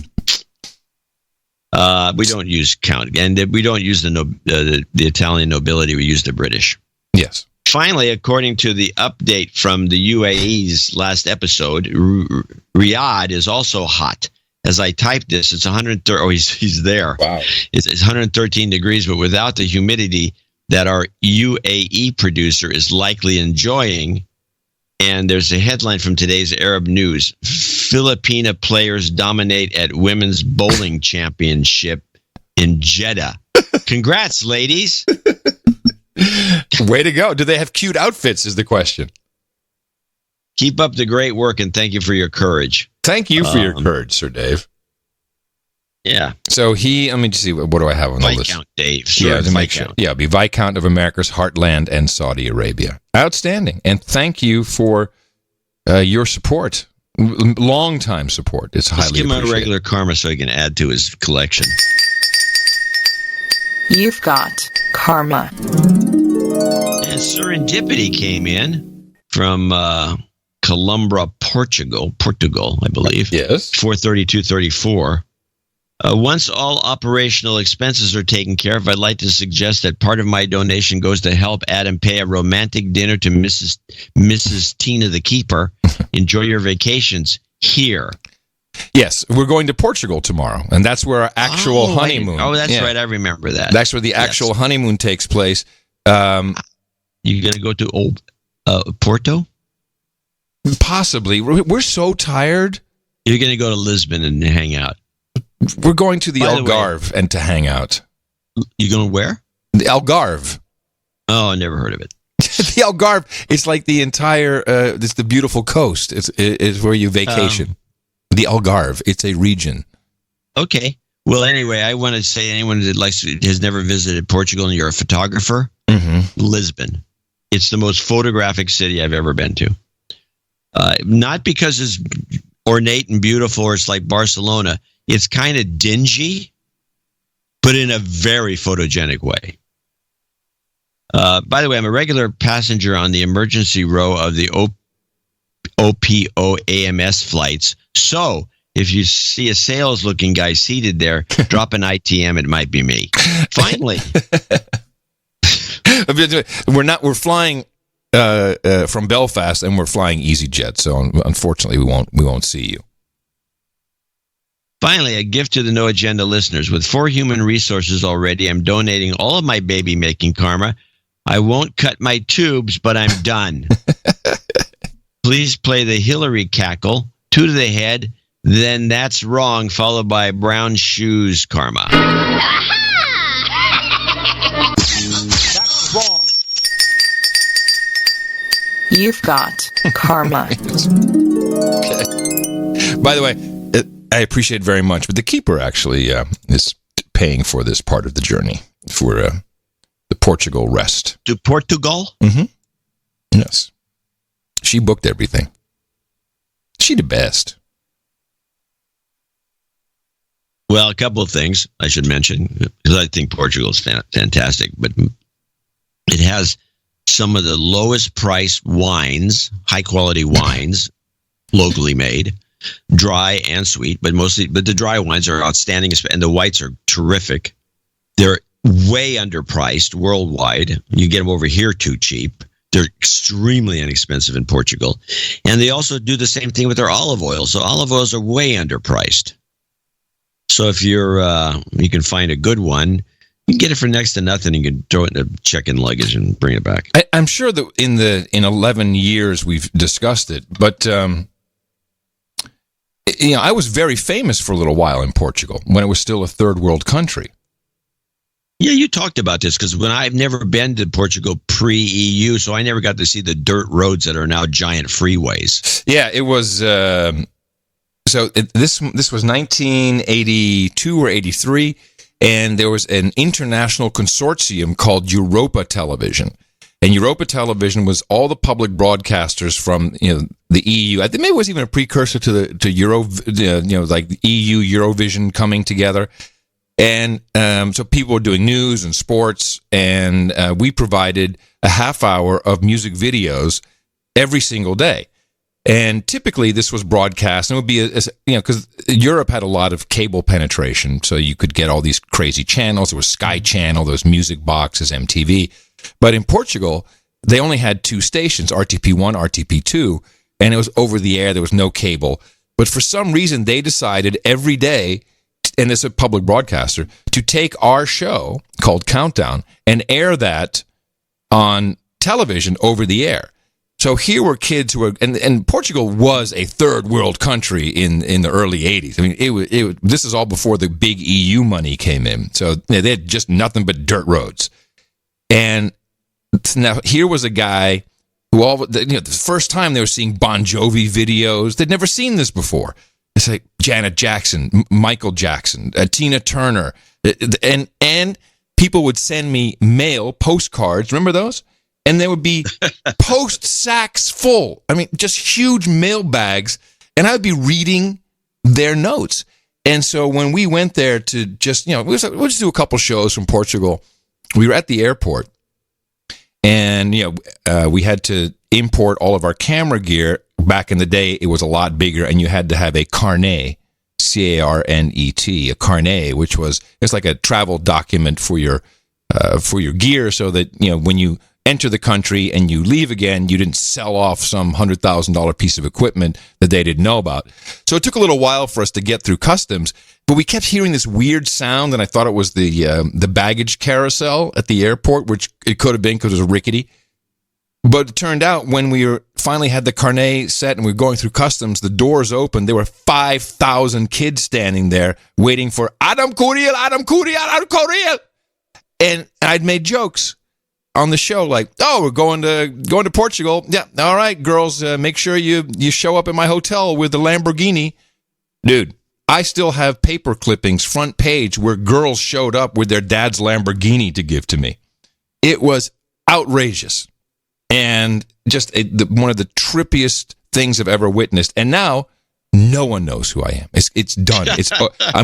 I'm nothing. Fame is fleeting. So I'm gonna see if we can find any old people while we're there. Like, hey man, remember me, baby? Let me show you a picture of what I used to look like.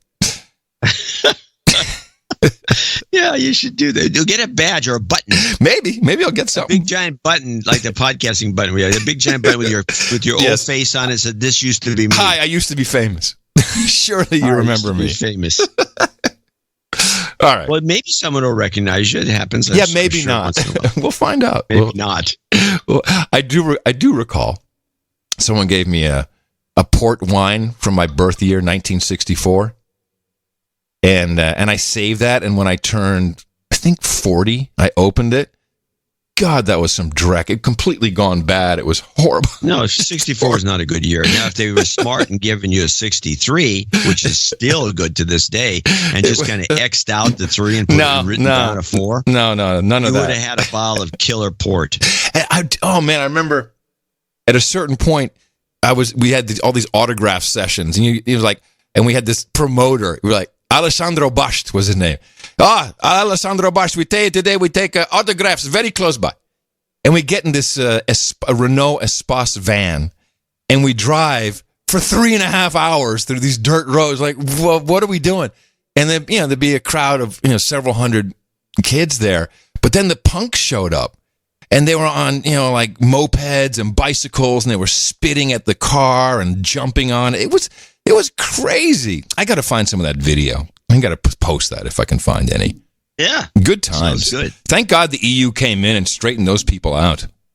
Well, made them it's definitely not the same country. Enslaved them into obedience. Well, under their old rulers, it wasn't much better. No. Sir Colin, the friendly fat man, is our last associate executive producer. He's the third one. That's all we got. $360.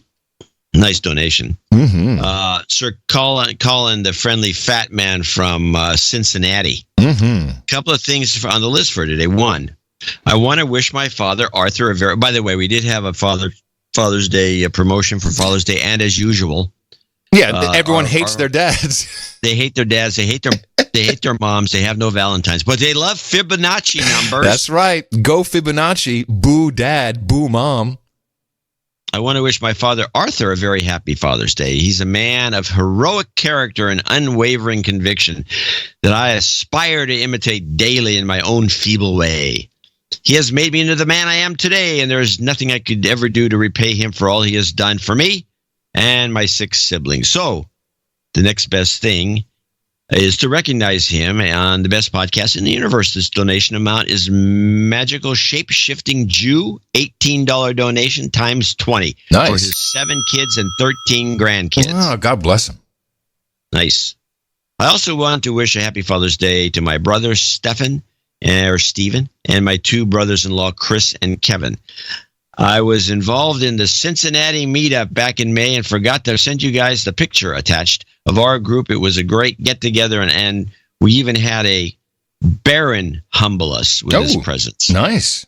As many have said, it was an amazing feeling to be able to talk about whatever we wanted without much, if any, concern for upsetting our table mates. Yes, that's how it I recently works. took the first step, number 4. That was number 3. Number 4, I recently took my first step into the property ladder and bought a house. Yes. I knew it was the one when I saw the street address included the magic number 33.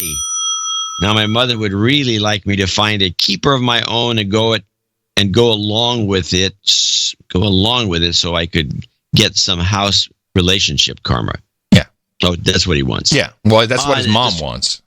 Yeah, that's what his mom wants. We'll give him some too. We know that what he wants is really just some awesome hookers. Man, you know what? You heard that, Tina. On the subject of houses, Adam, I was the one who sent you the high and mighty wall hanging stuff. I hope you liked it. Yes. I hope you liked it and it worked out for you. Hearing your thoughts would be great. What is he talking about? Okay. Would be great So if you could mention the website, designtobestuckup.com to my fellow producers. I'm glad that he finally sent this in, Sir Colin. So when we said that we were, that we had bought a house and we're going to move into the house, he sent us a whole bunch of these designed to be stuck up items, and you can like what? Well, it's hooks, but also there's a shelf, so there's no holes. You don't drill any holes, and it's you have to look at the website to understand the system. But you can hang up to like 30, 40 pounds in some cases without drilling holes. The stuff just sticks to the wall and drywall. It does it with drywall too. It's very cool. Designtobestuckup.com. Thanks for everything, and along with the karma, can I get some magical shape-shifting Jew and Putin on the Ritz? Thanks, Sir Colin the Friendly Fat Man. If you're blue and you don't know where there's fake news, why don't you get your Gitmo fix? Putin on the Ritz, dressed up like $1 million trooper, trying not to look like Anderson Cooper. Super Pooper, come let's mix where John Podesta walks with kids. Oh, I mean pizzas in his mitts. Putin on the Ritz.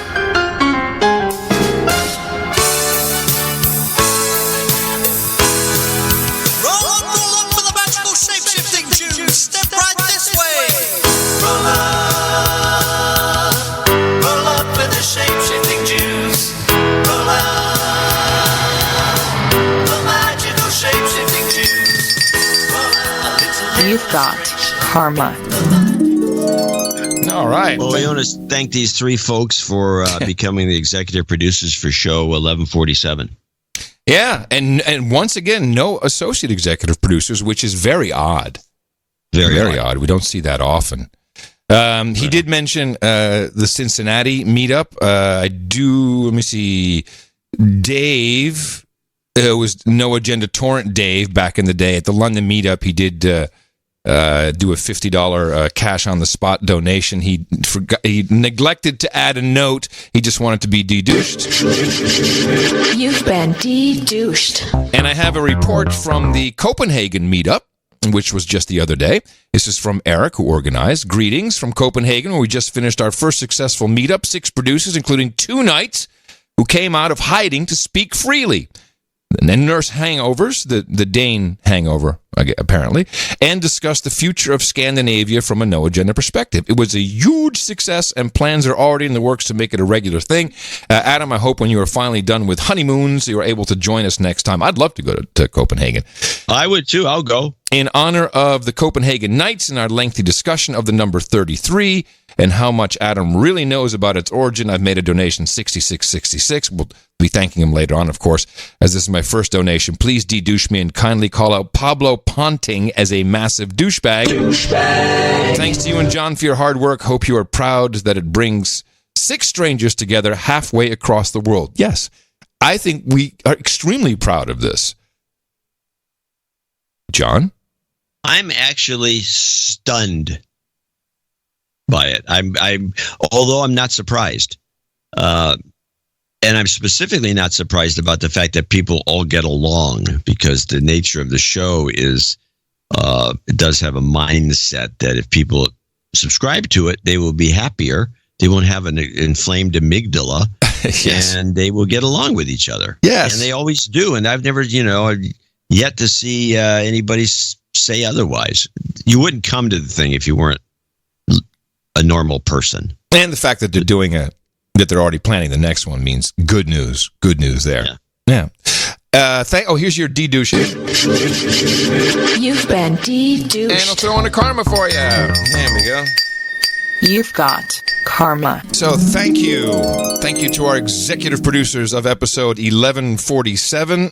You certainly picked up some slack, which is highly appreciated. For those of you who are interested in our value for value proposition, all you have to do is think about what the show was worth to you, what kind of value it provided, this episode, more than one episode, how many you've been listening to, and just send that to us. And you can do that very simply at Dvorak.org/NA. That's right. I'll be doing another show from the honeymoon on Thursday. Make sure you're there.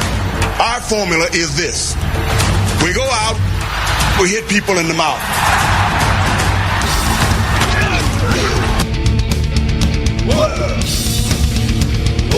A podcast. Shut up, Steve.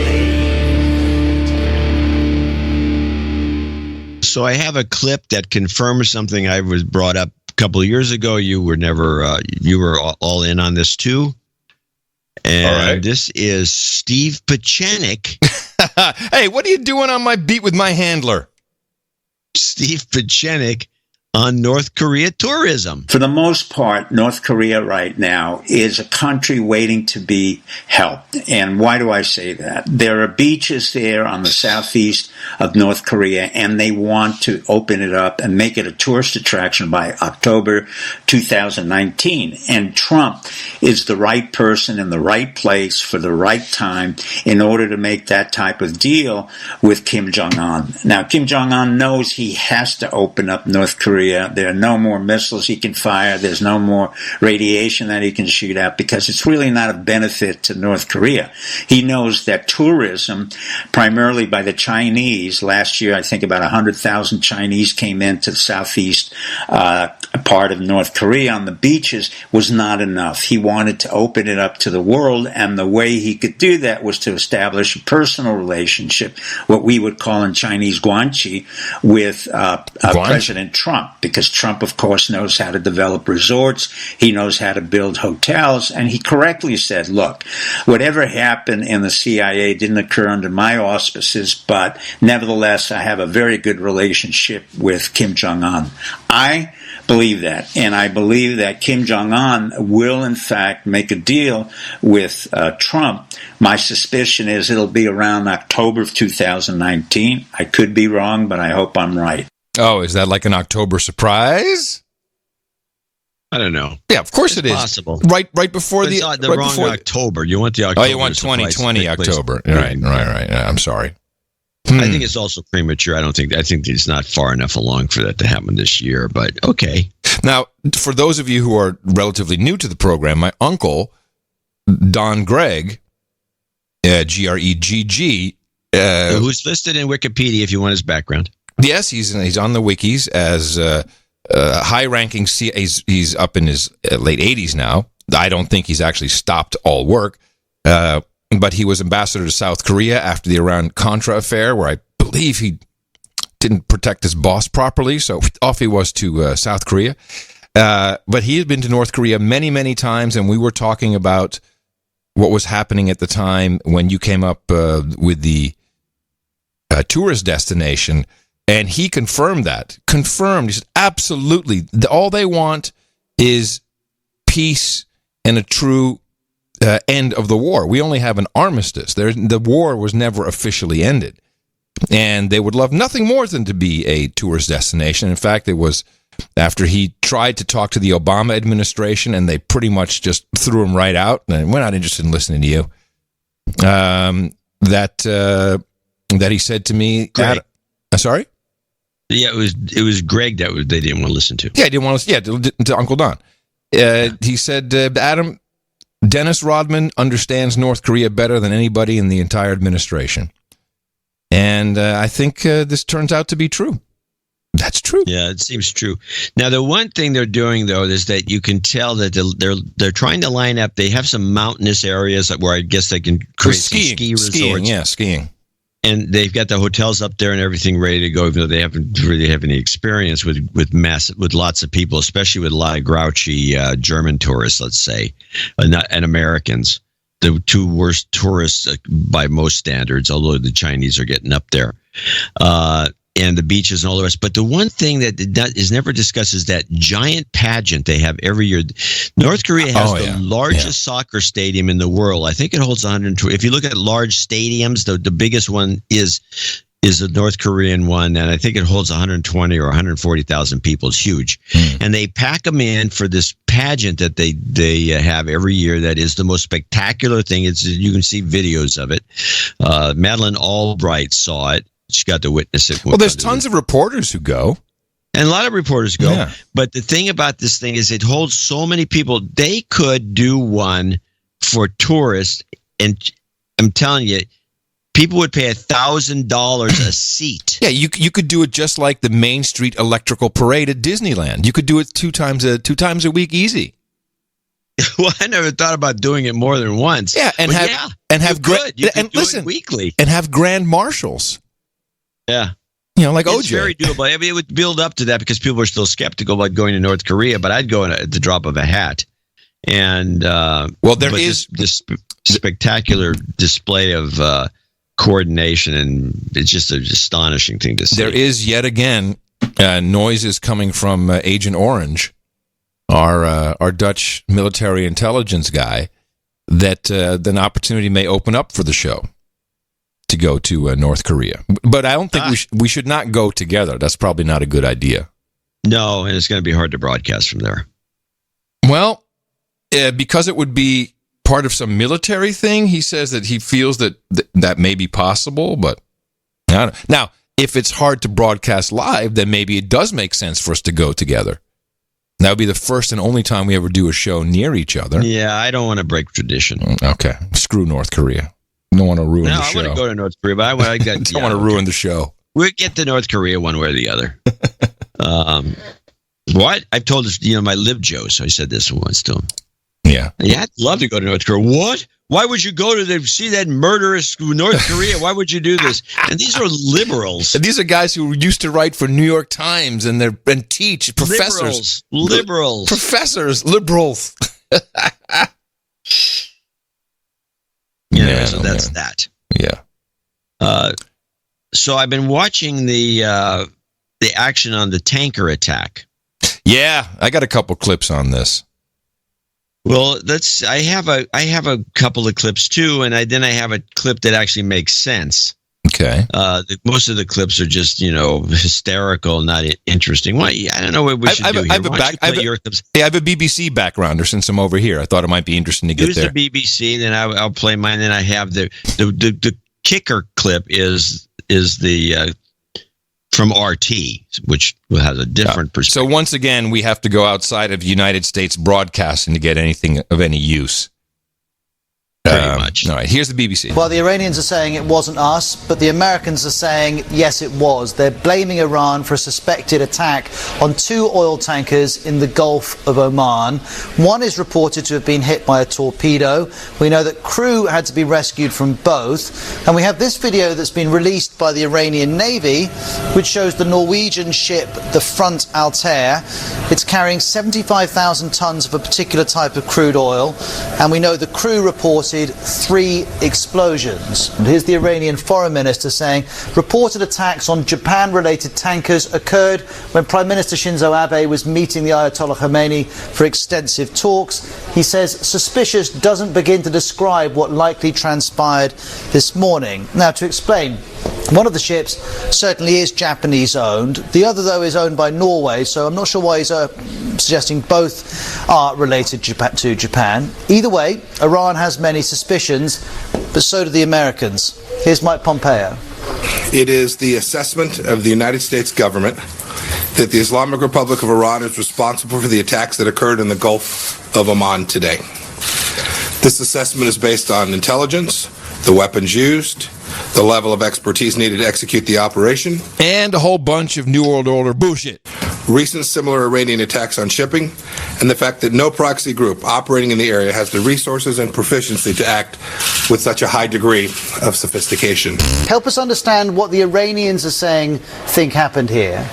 Well, other than what you read, which is we were set up, the idea that the Supreme Leader was meeting with the Prime Minister of Japan as this happened, given that one of the ships was Japan-owned, it is creating that sort of doubt even inside Iran, and especially from the point of view of the government, that this was an operation to embarrass them or make that trip unsuccessful. However, in that very meeting, the Supreme Leader of Iran said that he's not going to respond to any message that President of the United States had sent through the Japanese Prime Minister, because it was America and this administration in Washington that has violated the nuclear deal, has brought back sanctions. He even pointed out that right before Prime Minister of Japan's trip to Iran, U.S. took another step in sanctioning Iran's petrochemical industry, which is huge,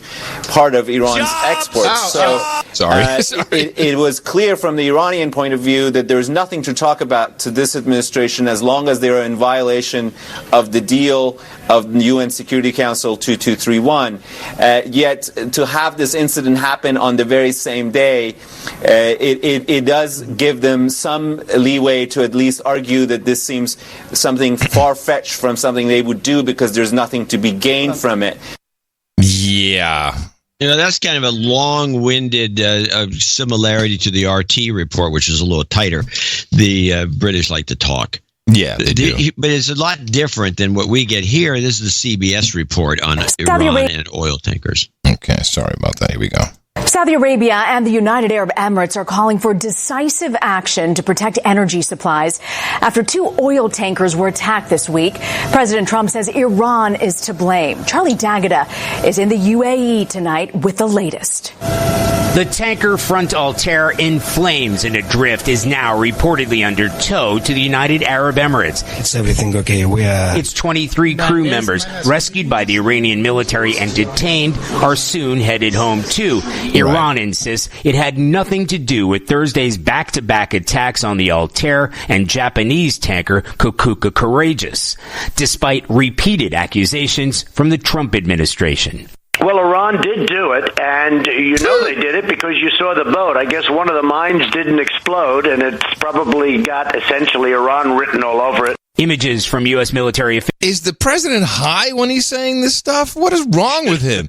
What is wrong with him? One of the mines didn't explode, and it's probably got essentially Iran written all over it. Images from U.S. military officials show a tanker with a hole blown in its side and what military officials say is an unexploded mine still attached to the hull.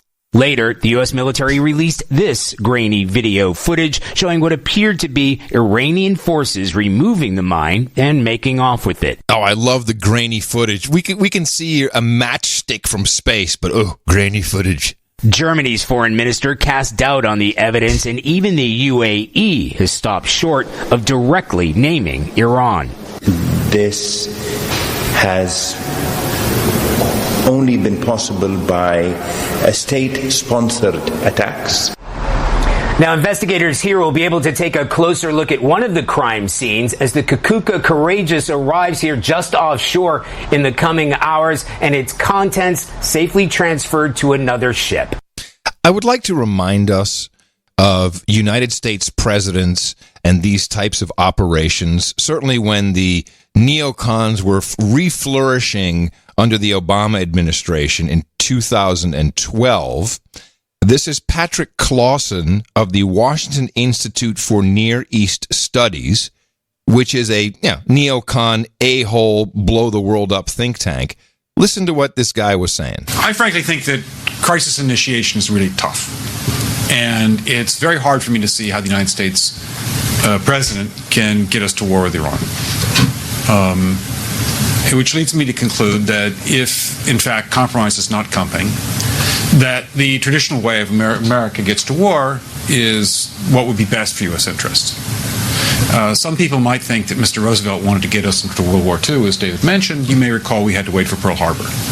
Some people might think Mr. Wilson wanted to get us into World War I. You may recall he had to wait for the Lusitania episode. Some people might think that Mr. Johnson wanted to send troops to Vietnam. You may recall he had to wait for the Gulf of Tonkin episode. We didn't go to war with Spain until the until the Maine exploded.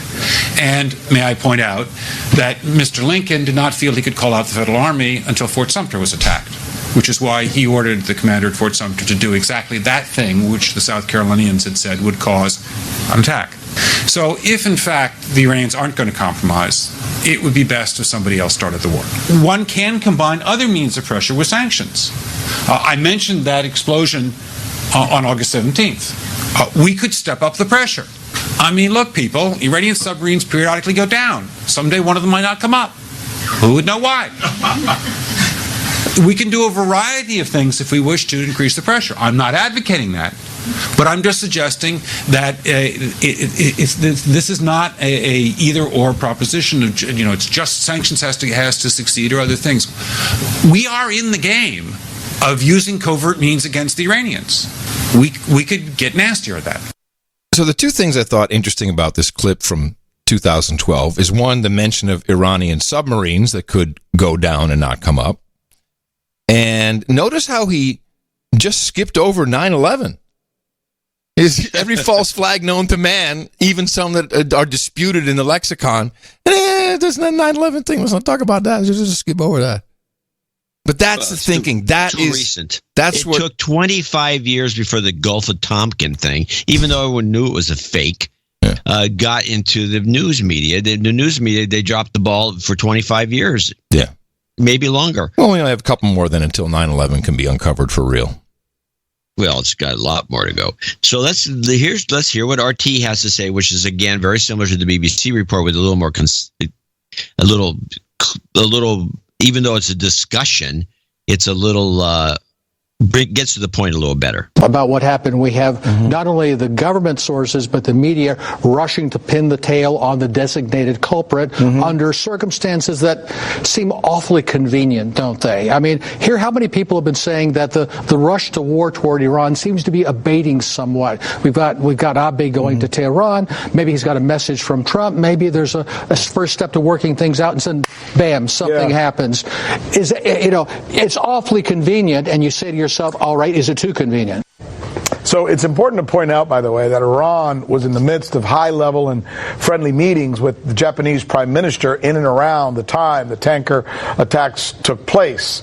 What's, I guess, most important here is that the tanker was a Japanese vessel.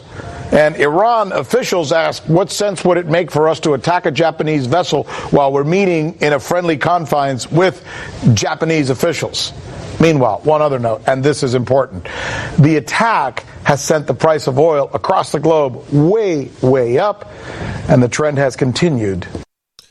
I have a clip that follows this perfectly from the CIA broadcast systems, CBS. Our old buddy Mike Morell was asked to comment, former deputy director and at one point acting director of the CIA. How much risk is there of this becoming a military conflict? Margaret, I don't think the United States will respond militarily here because we were not attacked directly. And I think that would be predicate for the president to respond militarily. But I think the risk of conflict is growing, and I think it's growing dangerously. And I think the way it could play out is that one of our allies, the United Arab Emirates or Saudi Arabia, would respond to this attack or another attack like it to deter the Iranians, and that would escalate into a broader conflict that could draw us in. Today, Iran's top diplomat called the timing of this suspicious, trying to distance themselves from it. So why would they go through with an attack? They are under a tremendous amount of pressure because of the sanctions that we've put on them. Their economy is suffering. Their response here is to try to get the rest of the world to put pressure on us to ease up. And they want to do that by raising oil prices and creating an atmosphere of a risk of war. I think it ultimately backfires on them, Margaret, and they end up more isolated. This is bull. This guy, he's not the guy you want to be doing this stuff with. He's not a good actor. No. And he doesn't make a lot of sense. What he said made zero sense. It doesn't. He just yaks and yaks and yaks. He didn't say right. What was that thing he always says? Right. Yeah, he usually said right. Maybe he's off of that. Maybe he fixed that. Well, maybe someone finally said, "Bro, stop that." Right, bro. Stop saying right after every right all the time. I mean, do we have an example of him doing that? Probably. He is not pulling this off very well. The whole thing makes no sense. I think if he would have stuck, the other thing is, if you're going to make these kinds of, I don't know, COINTEL points, you want to do it with just finding one good point. And the point was kind of made with the RT report, and Morell made it, but he didn't make it strongly enough, which is, well, it's obvious that the Iranians are trying to, they're hurting for money. They make most of their money still by selling oil under the table at a discounted rate. Right. So let's jack up the price of oil by sending a few missiles at these tankers. It'll jack up the price of oil. We'll get out of debt. It's just a money grab. If you just go with that, I think you've solved it. Oh yeah, that makes sense. And then you kind of just move the argument around a little bit. But how long did the price actually spike? Didn't it come down again? Isn't it? I think it's still spiking. It's not spike. It never spiked. It started moving up. I mean, it's different than moving up in a spike, right? And well, the thing is, I mean, no matter what, if you're on the inside of these types of operations, it's a moneymaker. Oh yeah, for sure. I mean, if we had known, hey, you're going to make a big deal about some Japanese ship, let's buy a couple calls in oil or whatever the instrument is. What we got here. There's all kinds of ways of doing it. Let's see what the price of oil is. All kinds of ways that we never do it is what you're trying to tell me. Well, the last was 52.51, but that's low. I thought it went up to 60 plus. I think that was Brent. Oh, there's two kinds of oil, and the cheesier one is cheaper. What's the cheese? The crude oil. Why is it cheesy? It's because it's got a lot of sulfur in it and has to be treated. It's just cheesy oil. But it's what most oil is. It's not the great stuff.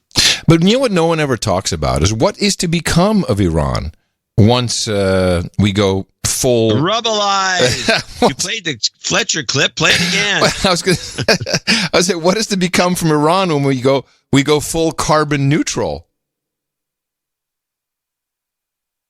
Well, they themselves believe that the oil is a short-term thing because they want to be, and they claim this. I don't believe. I do believe that they are building bombs, or they want to build bombs, but they want to build nuclear power plants. Yeah, and so does Saudi Arabia. Actually, and then some of them, I guess, what's one of the countries? I think it's one of the sand-barren countries. They put up these giant solar arrays that are massive, and they're just covering a bunch of truly lifeless desert. Ladies and gentlemen, it is time to Rubblize! Anyway, so on the other news front, that we need to catch up on, is Assange. Yes, I guess the extradition order was signed.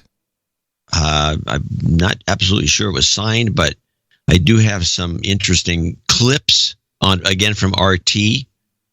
So Julian Assange. Oops, sorry. The first one is I got two of them. So you don't want the thoughts. You want Julian Assange with Rick Sanchez and a rundown with a kicker. So Julian Assange appeared in court today for what may very well be one of the most important legal decisions of our time. On trial is the notion that a country, in this case our country, can reach out anywhere in the world and arrest someone for writing something, saying something, or publishing something it does not want decimated. Now, he said he's supposed to say disseminated. He said decimated. And he stupidly said decimated. Which kind of fits in an odd way. It does fit in an odd way, but it was a complete botch, and I got a big kick out of hearing it because he never corrected himself. Blunder. So he's obviously just reading like a robot. Mm-hmm. If you're not listening to yourself. Anyway, it goes on. He brings in Chris Hedges, the kind of lefty Pulitzer Prize winning journalist, who's really a good journalist, but he's, very compromised by his left-wing leanings. Thoughts on thoughts on Julian Assange on RT with Hedges Sanchez clip. I've been following part of the arguments from the United States, and they're saying something about that it has nothing to do with him being someone who disseminates or publishes information, and that it has more to do with the fact that it was espionage and that he cracked some kind of code. Can you put some clarity behind what the United States is saying about this code that he apparently cracked and what Assange's side is saying about this? Right. Well, that goes back to the issue I just spoke about. It was an attempt to essentially bypass the security, the password and security, so that Chelsea Manning could cover her tracks. So it wasn't clear that it was Chelsea Manning breaking in and downloading these documents. The charges under the Espionage Act are just frankly legally bizarre. Julian Assange is not an American citizen. He's an Australian citizen. And at one point, before Lenin Moreno revoked his citizenship, he was an Ecuadorian citizen. WikiLeaks is not a U.S.-based publication. And so the legal precedent that this sets is number one, that anyone who publishes classified material it can be subject to the Espionage Act, as recent editorials in the New York Times, the Los Angeles Times, and the Washington Post correctly pointed out. But secondly, that any journalist anywhere in the world that in the eyes of the United States violates security can be seized and carted back to the United States for trial. Well, yeah, that's why China decided to do the same thing. They're like, tit for tat, everybody, let's do this. This is absolutely the correlation I wanted to make. Yeah. China and their extradition laws in Hong Kong, which I have some clips of because that seems to be falling apart, is doing the same thing. That they're just copying our lead. And there's nothing wrong with it. We're number one, baby. So Chris Hedges on espionage, he continues by discussing the chilling effect of the Espionage Act and its problems.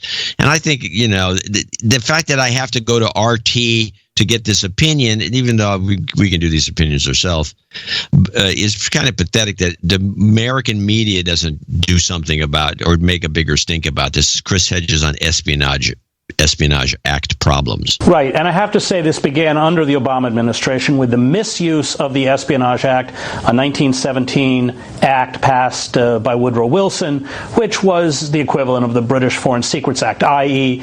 it is about giving classified or top secret information to a hostile power. That's what it was designed for. It wasn't designed to shut down whistleblowers. Obama, it had been used 3 times, including unsuccessfully against Daniel Ellsberg. Obama used it 9 times against, for instance, Edward Snowden and others, John Kiriakou, and that had a huge chilling effect because all of those people with a conscience within the systems of power that traditionally had the courage to reach out to journalists and expose abuses of power no longer did so because, number one, of course, they know they're monitored. We now know from Snowden they're completely monitored, but also because they knew how they would be charged. And this is really compounding that problem. It will now, if Julian is extradited to the United States, if he is charged under the Espionage Act, although, as I mentioned, he's not a U.S. citizen, this is going to send a very ominous message to publications like the New York Times and others that you better not try this. I really fear that it could drop a kind of iron curtain between the public and the inner workings of power. I think it bears, it's worth repeating what Pechenik said about this, since he is my official handler, and we did this 2 weeks ago. Just to refresh your memory, on November 1st of 2016, we had never heard of Pechenik, but I played this clip. So we initiated a counter coup through Julian Assange, who's been very brave and really quite formidable in his ability to come forth and provide all the necessary emails that we gave to him in order to undermine Hillary and Bill Clinton. Again, America, we're going through a major, major transition and, quite frankly, a second American Revolution. And when I asked him, what are we doing? He's very brave. We, the big we, gave him the emails to eliminate Hillary and Bill Clinton. What are we going to do when we extradite him? And the answer that came back was the extradition is he will go to a military court where he will be sent home and set free under, quote, special circumstances which the military does not have to disclose. And I'm going to take his word for it. Yeah, that happening is not going to change the fact that this still will have a chilling effect on the media. Because Agreed. Bringing the guy back and making a fuss about him, and then saying this is going to happen to you too if you do anything like this, it still works. And the fact that Obama did use this Espionage Act 9 times. This act is completely a dead letter law. It shouldn't even be on the books, including the one he mentioned, the one guy, the Kiryak. I can never pronounce his name. The guy was an NSA whistleblower. Kiriakou. Who went to jail. The guy went to jail. Yeah, he was one of the big 5 of whistleblowers from the out of the NSA who kept saying wrongdoing. And nobody would listen. Of course, they have there's mechanisms. You can go and you can tell your boss, and then he'll report it, and then the bad people will be scolded. Yeah, it doesn't work. So he went, blew it out and took it to the media. Anyway, so it's a problem. Well, not a problem for us. No, not really.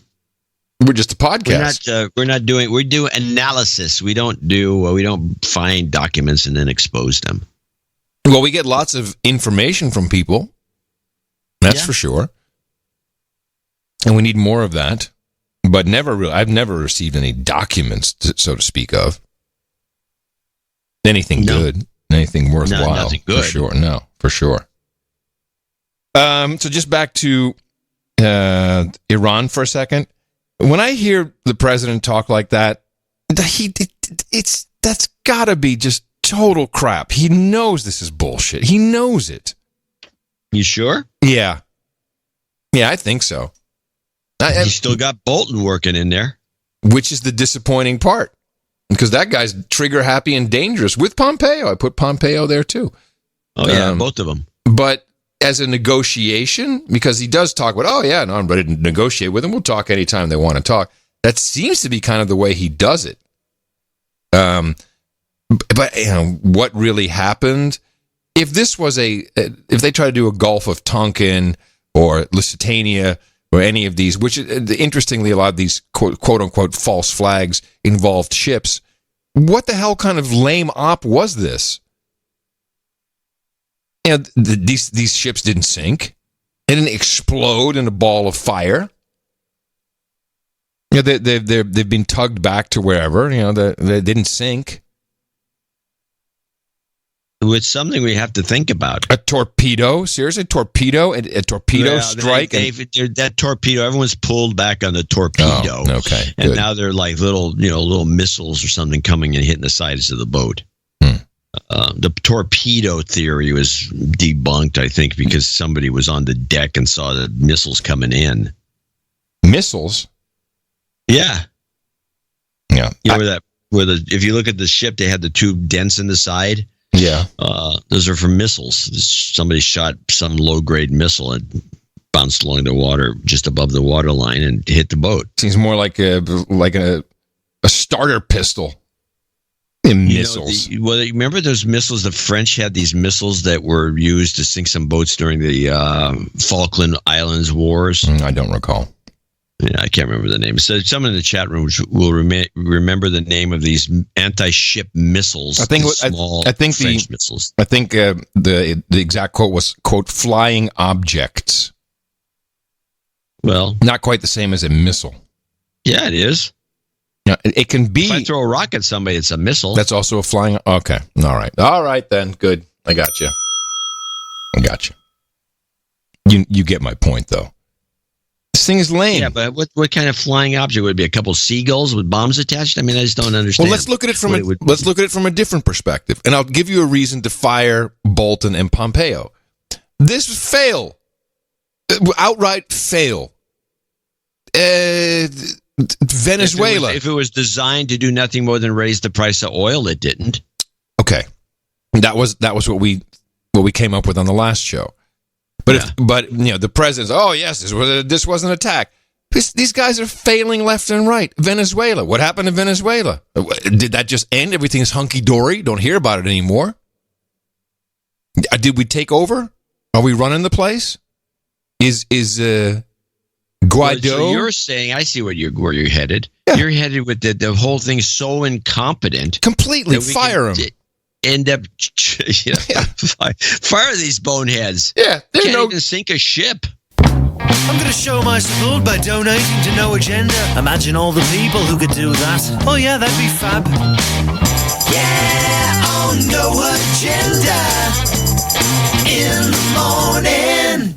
Well, we do have a few people to thank for Show 1147, and we do have some call-outs for some dads, very few. One of them is right off the top here, which is Sir John the Brewer, came in with $194.70 from St. Louis, Mississippi.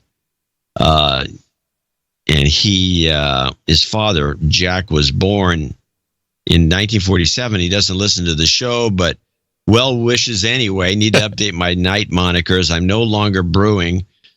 Sir John the Brewer is now Sir Rocket Man, Baron of the Bay. Oh, let me just make sure he's on the title change list. Yeah. Well, he's no longer brewing? No, he's Rocket Man. What the heck? Well, it could be good for us. Maybe we get some insights. We used to get beer from him. Now we're going to get rockets? I don't know. We'll get some rocket info for sure. Maybe. Now, as I read these, you look over and see if there's any dads that call out. I think there is in a couple instances, very few. Well, since it's a pretty short list, I do want to read a few of these. Peter White, who is the Jubu. Now, we met the Jubu at the London meetup, and he's a Jewish Buddhist, which is why he's called the Jubu. And his $108, he says, is a very sacred, powerful donation. Of course, we know now that 18 is a Jewish sacred offering number, combined with 6, the number that manifests intention and ideas in the physical world, is 108. By offering this 3.3.3.2.2, may the guardians of reality be empowered to continue their vital deconstruction work, and many be hit in the mouth. I understood most of that. But otherwise, thank you very much, Jubu. Jubu. Appreciate it. I like Jubu. It just sounds funny. Gwendolyn Adams comes in next at $103.15, and she has a note. Yeah. Hello, gentlemen. Congrats, Adam and Tina. I'd like to wish my longtime love and baby daddy, Bill, a happy Father's Day. I'd like my donation to count towards his eventual titleage. Don't forget, I should mention this because we're seeing more and more people discussing these movements of money as if we account for it. As You if we guys track do. it, yeah. You do your accounting. If you want to designate so much of your donation to Bill, then you just do that when it comes around time for him to be knighted or whatever he becomes. When it was first, two of them went to the first meetup in Sarasota 2 weeks ago and had a great time. It was 3 ladies and several dudes named Ben, of course. Mostly dudes named Ben, she says, and parents. Everyone agreed we should do it again. Hopefully we will. I suppose I should call out the other listeners that aren't attending their own meetups as douchebags. Hey, oh boy. Something. We have a douchebag short circuit, ladies and gentlemen. Let me see if I can fix it. Douchebag short circuit. Well, let's see if I can fix this. What's going on here? Let me see. There we go. I fixed it. Finally. I'm closing. Thank you for your hard work. Sure, it's always informative. Yes. And we would love to go to a Miss Florida meetup, too. Matt in Brighton, and she came in with $103.15. Matt in Brighton, UK. Oh, yes. Matt gave us an empty envelope during the meetup. Yeah. And this, he says, is filling the empty envelope I gave Adam. Matt of Brighton, thank you for your courage. Appreciate it. Cute. Mm-hmm. Gregory McGregor in Madrid, España, $100.01. Does he have a dad? Here he's got some 2-year-old son, former jingle for. He's karma for his wife. We'll put that at the end for you. Yes, for sure. Special shout out to all producers in Spain. Donald Gogan, $99.99. Newsletter call, donation, Father's Day, no. Dame Bang Bang. Yes. Wish my smoking hot husband, Sir D.H. Slammer, a happy Father's Day and a happy birthday on June 20. He's one of the guys who monitors the newsletter and where it shows up in what mailbox. Mm-hmm. And so he comes with this last one. It came in. The last mailing was weird because he came in and said went to the regular box. Yeah. And there was a lot of kickback, a lot of auto replies. And when there's more than 3 of those, I know that the newsletter went out and didn't get okay. He's a canary in the coal mine. Well, he's one of them. Mm-hmm. Every single other monitor I have, and there's about 6 of them, they all said it went into promotions. Huh. Yeah. The thing is completely baffling. So he says, I wish my smoking hot husband, Sir D.H. Slammer, a happy Father's Day and a happy birthday on June 18th. I think we congratulated him on the last show for that as well. Here are some boobs for your special day, which he's saying to Sir D.H. Slammer, not to us, sadly. Love you, mean it. 8008. Love you, mean it. Can I get a boobs ballpark jingle and some goat karma? And she's the Baroness of the Central California coast. Yeah, what? Wine growing. Boobs ballpark? I don't know. Let me see. Grant Convey 8008 for my dad Ron. Mm-hmm. George Kunath 70. To wish his dad a happy Father's Day. Trevor Naismith, the inventor of basketball. Douchebag call out for Uncle Bobber or Bober? Douchebag. You've been listening for years. Add some value for value. The show got you through enough multiple deployments. NKA. Wait, hold on. NKAWTGN. No karma. No karma and with TG. And with no karma and. I don't know. We should know this. 69. We should know this. We should know this. I don't know what. We'll figure it out. Yeah. Eric Spunseller, 6666, Black Knight. Oh, was he the Black? No. Black Knight of the Sir Lineman of the Net Raleigh Hawk. Yes. Anna, Illinois, 6611. James Durante, 6161. And he wishes us a happy Father's Day and to his dad. Happy Father's Day, Dad, to my dad, John, and to myself, ITM. Yes, thank you. Sir Daddy Cast, 6160. He wishes a happy Father's Day to Crackpot Buzzkill and the producers, Pops. David Ritchie, 6133. Happy Father's Day, everyone. Show 1139 was outstanding. What was 1139? We've had this feedback before in 1139. Ryan Brady, $58 from Pittsburgh, Pennsylvania, in honor of his late father. I'd like to have loved listening to you guys. Miguel Lopez in Flanders, New Jersey, $56.78. Happy Father's Day to my dad, Tony Lopez. 11:39 was your interview show. Oh. Lee Scarbeck in Springfield, Pennsylvania, $55.10 for my dad, Jimmy. No, we got a lot of dads, and I was mistaken. Yeah, I think we were kind of off there. A lot of people love their dads. Yeah, well, I'm sorry I said otherwise. Sir Milkman, the 5150. Our dear grandpa passed away 2 weeks ago. He's a loving father and stepfather to our dad. Sir Patrick Coble there in Murfreesboro, 51 or nearby, 5136. Happy Father's Day to my dad and to all the producers that are dads too. Some travel karma as I head back from the London meetup. What a great group of people, and I think they will be doing it again. It was a more difficult task to pay for almost everyone's tab. Oh, shit. I was able to. Did Patrick wind up paying for everybody? That's what it sounds like. Jeez. And he does that. Yeah, this guy, he is a true gem of a human resource. What a great guy. The Earl of Tennessee, Sir Patrick Coble. Thank you so much. Yeah, he's quite entertaining to talk to. I was able to treat a lot of people with drinks, which was fun. Thank you both for everything you do for this community after going to now 4 different meetups, Nashville, Sacramento, Train Museum, Des Moines, and London. It is clear you are all building a community of similar thinking people that may not all agree, but can deconstruct news and have different opinions without getting upset. That's correct. Matthew Smith, $51 in the UK. Sir Jackson in Levelland, Texas, $50.50. I'd like to do a Father's Day call-out for my dad, Dan Butler, my grandpa, Harold Corder, and my father-in-law, Santos. Karma for all the fathers out there. We'll put that at the end. John Camp in Antlers, Oklahoma, $50. The following people are $50 donors, name and location if possible. Sir Jackson was in Levelland, Texas. John Camp is in Antlers, Oklahoma. Chris Serena, I'm thinking. Cantania, 50, parts unknown. Dame Beth. Dame Karen Selsor. To Sir Bradley Selsor, best dad in the universe from Dame Karen. John Holler in Missoula, Montana. Keith Yarborough in Austin, Texas. Pate Snakes in Amsterdam. Sir Pate. Sir Chris Lewinsky, for that matter, in Sherwood, Alberta.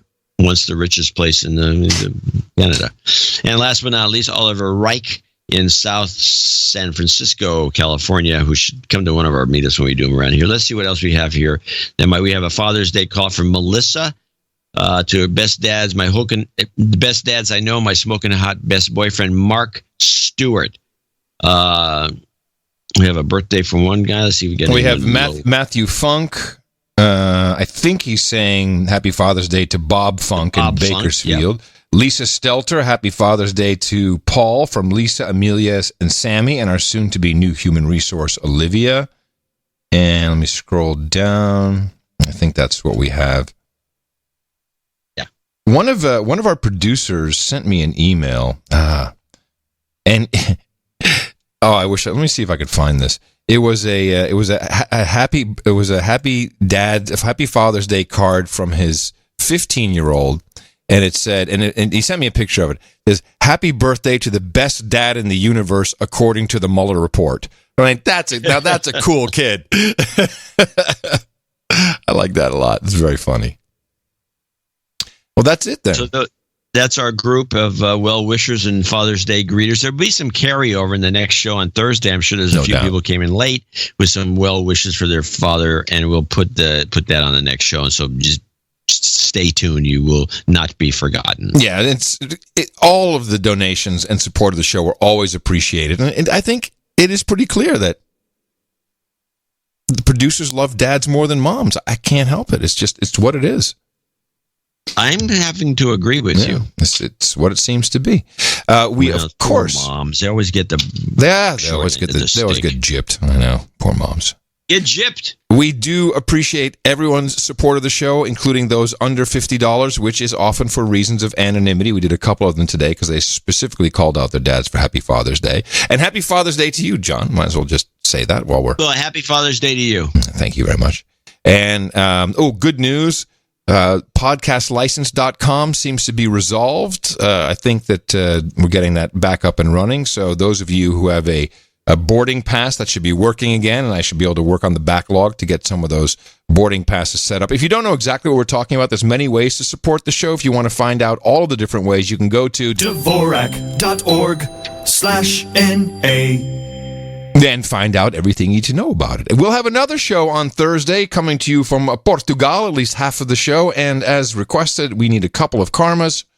Jobs, jobs, jobs, and jobs. Let's vote for jobs. You've got karma. It's your birthday. Yeah, we really only have two. Today is the 16th of June, 2019. Joao Alves turns 33 tomorrow, the magic number. And we might as well say happy birthday again to Sir D.H. Slammer, who will be celebrating on the 18th of June. Happy birthday from us and everybody here at the best podcast in the universe. It's your birthday, yeah. Come gather round, douchebag, producer and slave, as we all thank your brothers and sisters who gave, and some of them nights, some of them days, for the titles are a-changing. Two title changes on deck today, and that is often because of the upgrade in status, with another $1,000 supported the show. Sir John the Brewer now becomes Sir Rocket Man, Baron of the Bay. Congratulations. Sir Dave becomes Viscount of America's Heartland and Saudi Arabia. And thank you also for your support. Quick list of look at our meetups. Now, this just came in. I don't think it's listed yet on noagendameetup.com.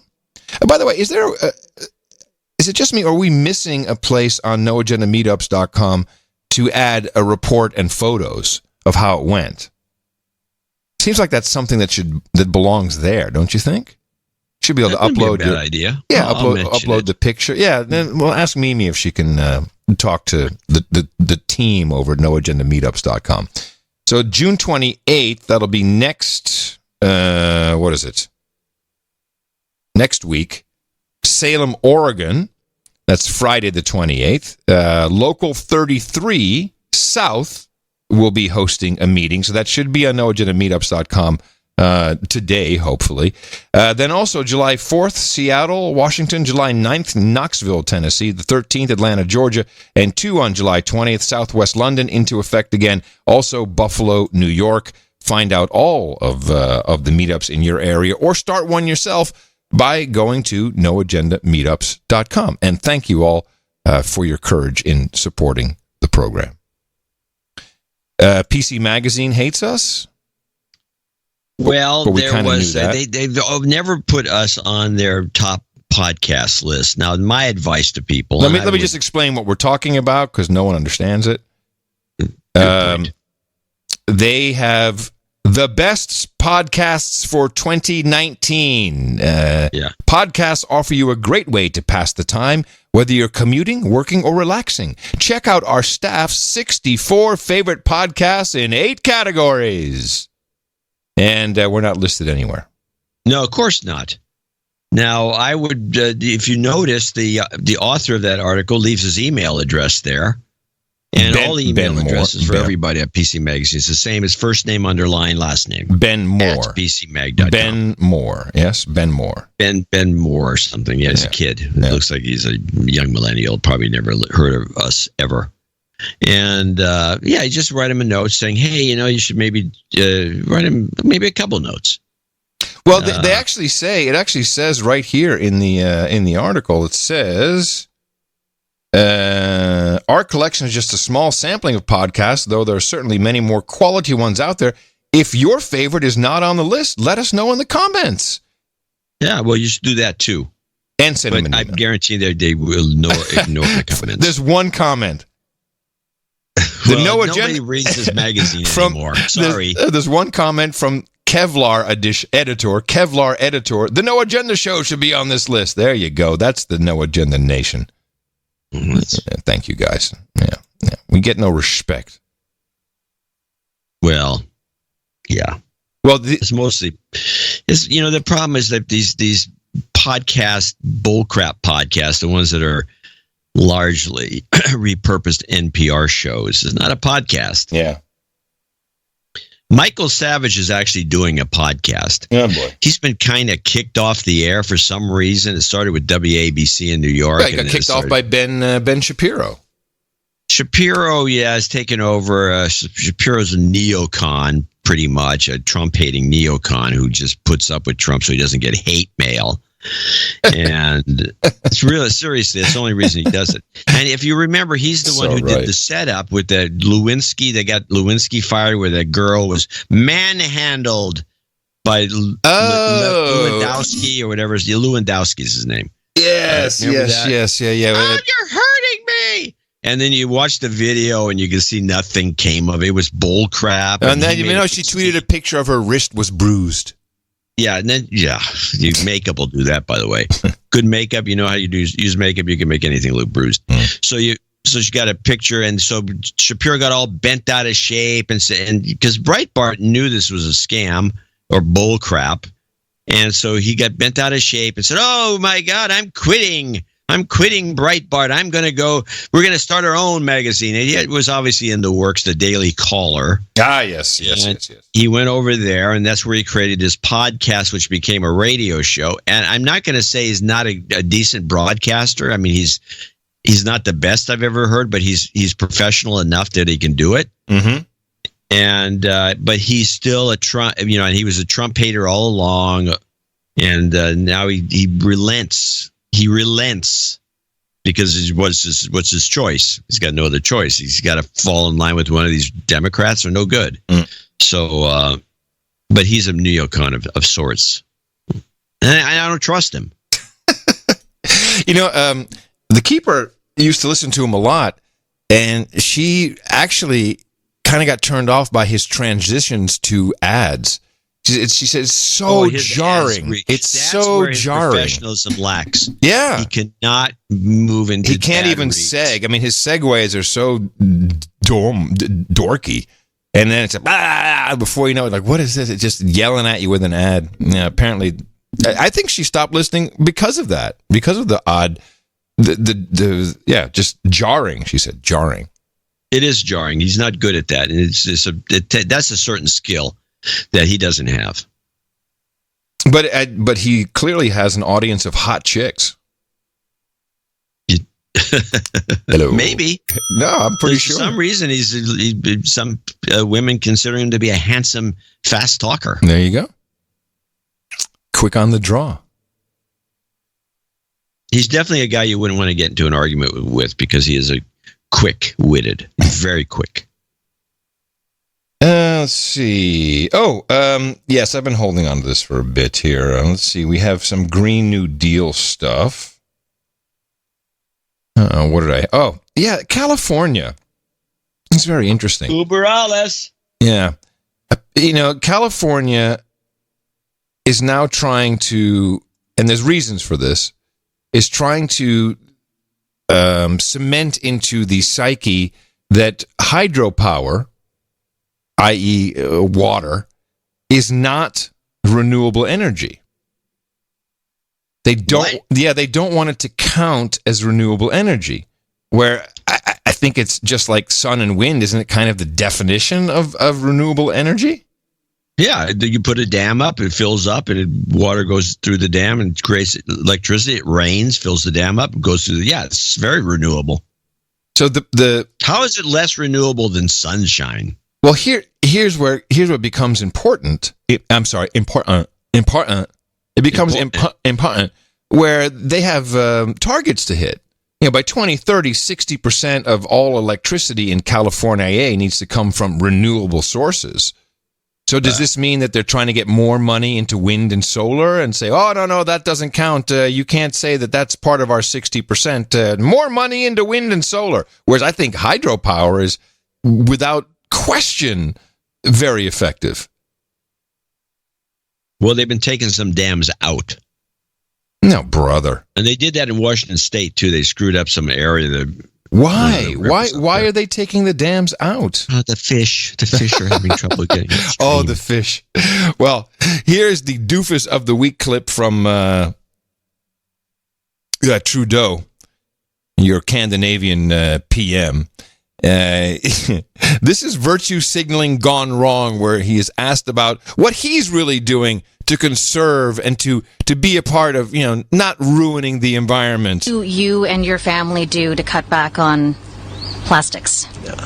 We have recently switched to drinking water bottles out of when we have water bottles out of plastic. Away from plastic towards paper, like drink box water bottles, sort of things. There's a number. What? What drink box water things are out there? Drink box water bottles type of things. You want to hear that one again? Because it's so good. It's a beauty. What do you and your family do to cut back on plastics? We have recently switched to drinking water bottles out of when we have water bottles out of plastic. Away from plastic towards paper, like drink box water bottles, sort of things. There's a number. Drink box water. Can I have the drink box water bottle thing kind of for you, please? Hey, we don't use plastic. We're good. We're good for the environment. That's virtue signaling gone wrong, ladies and gentlemen. Well, it's epic fail. Yes. What name would show me a picture of one of these drink box water thingies? So the FCC is working on some tactics here regarding 5G, which is probably worth looking at. Now, we know that as 5G rolls out, there's a whole bunch of issues with where we're going to place where the microwave transmitters are going to be placed, and already we have municipalities and once passing laws, they want to make sure that there's not too much money can be spent, and the networks are looking for easy ways to pay people with properties to put up antennas, basically. And there's an acronym for it. It's OTARD, which I like a lot. OTARD, everybody. It turns out the Federal Communications Commission, the FCC, has an old rule called the OTARD rule, which stands for Over-the-Air Reception Device. The rule was adopted as part of the 1996 Telecommunications Act, and it prohibits any local authority or private landlord from restricting the right of homeowners or tenants to install a satellite dish or other antenna to receive video signals. Back in 2002, in response to the fast-growing internet, the FCC changed the wording of this rule to include transmitting antennas as well as receiving antennas. But even then, the antenna had to be primarily for use by the tenant or homeowner. The OTARD rule has never, ever applied to transmitting antennas intended to send signals to other people in the neighborhood. Until now. Ooh. The FCC has quietly proposed a change in the OTARD rule that would cover what they call hubs. This would allow any homeowner to have a 5G wireless antenna installed on his property and, according to the FCC, empower consumers to help bring competitive wireless broadband to their communities by hosting hub sites. Hell yeah. Since the antennas will be on private property, there will be no hearing, no notice, no opportunity to object. You might not even know about it, unless, of course, you had a meter to measure the radiation. So this is concerning that your neighbor can now put one, when the rule changes, your neighbor could put up a hub and be beaming. Stop the rule. Sorry? Stop the rule. Yeah, but they're all for the rule. It's a dumb rule. Now, let's start. This is now, I'm very irked about this, by the way. I thought I'm glad you are. So so I have one of these 5G repeaters in my roof for the beam down on my neighbors, let's say. Yes, to fry them. Do I get paid?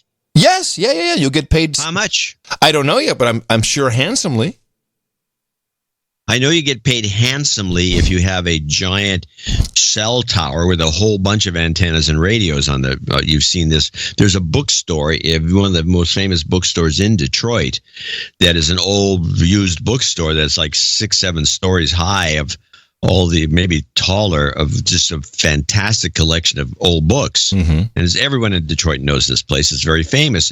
And I've always wondered how they ever make a living, because all the good old bookstores like Holmes in Oakland, for example, have been shut down because they really, nobody buys books. Nobody gives a shit. Right. But then I saw on the roof, they have a huge antenna array. They're making all their money, by selling their roof to the cell phone guys, and they make a lot of money. I think you get paid a fortune for having one of these towers, like $10,000 a month or more. Oh, really? Oh, that's pretty damn good. Well, and there was a number floating around. I can't remember it, but if you're going to put this thing in your house and you're going to be sitting there as a stool pigeon, stupid transmitter, you better get paid a grand or two. Yeah, they won't. They can't afford it. But regardless, you'll be called an otard. I just like the name. We got all kinds of tards, and I'm happy that if you're all in, this is just a new no agenda rule. If you're all in on 5G, you're an otard. I advise people, I have one of these, getting some of these signal processing handheld devices. You should have two of them. You should have one that does radio frequency, and it can sense all these frequencies around, so you can see if you got a spectrum analyzer? What do you have? Yes, exactly. Which one? Little handheld. I want to know what you have, so we can offer these. I have to go. I've kind of lost it in the house, but it's around. It's under. Don't worry, it's under some recipes somewhere. It's around. The other one is everyone should. I was looking at this because I was watching some guy floating around in one of his YouTube videos with this little Geiger counter, and he had the brand. He showed the Geiger counter, and I looked up the brand. I said, "This Geiger counter costs like $1,000. It's a little expensive." I started looking into Amazon for Geiger counters, and there's some pretty cheap Geiger counters you can get that apparently are quite good. But what does it respond to? It responds to plutonium or uranium or any radiation. I have one of those old school World War II yellow ones. Yeah, those are great. Does it have the probe or not? I like the ones that have a little probe. It does have a probe. Oh, well, that probably still works because it's a Geiger tube, which is what the probe is. But you can buy these little Geiger tubes, and you can put one on your phone, and it works with I think Apple has some software, so you can put the Geiger tube on your Apple phone, and then you can turn it on and run the software. Oh, but you should have one of these. We should sell them. Radiation sneaking around. What? OTARD detectors. Well, this wouldn't be for OTARDs. That's the other thing. You need the RF frequency analyzer for that. Oh, okay. But there's the devices. Everyone should have a couple of these. You should have two of these devices. You should have an RF frequency analyzer, and you should have a handheld Geiger counter. And you should just check stuff. You don't know. Everybody needs one. Listen up, people. You need one of these. Frequency analyzer, spectrum analyzer, and a Geiger counter. Geiger counter. How can you live without it? We should be selling iodine. Just a thought. Well, I don't know about that.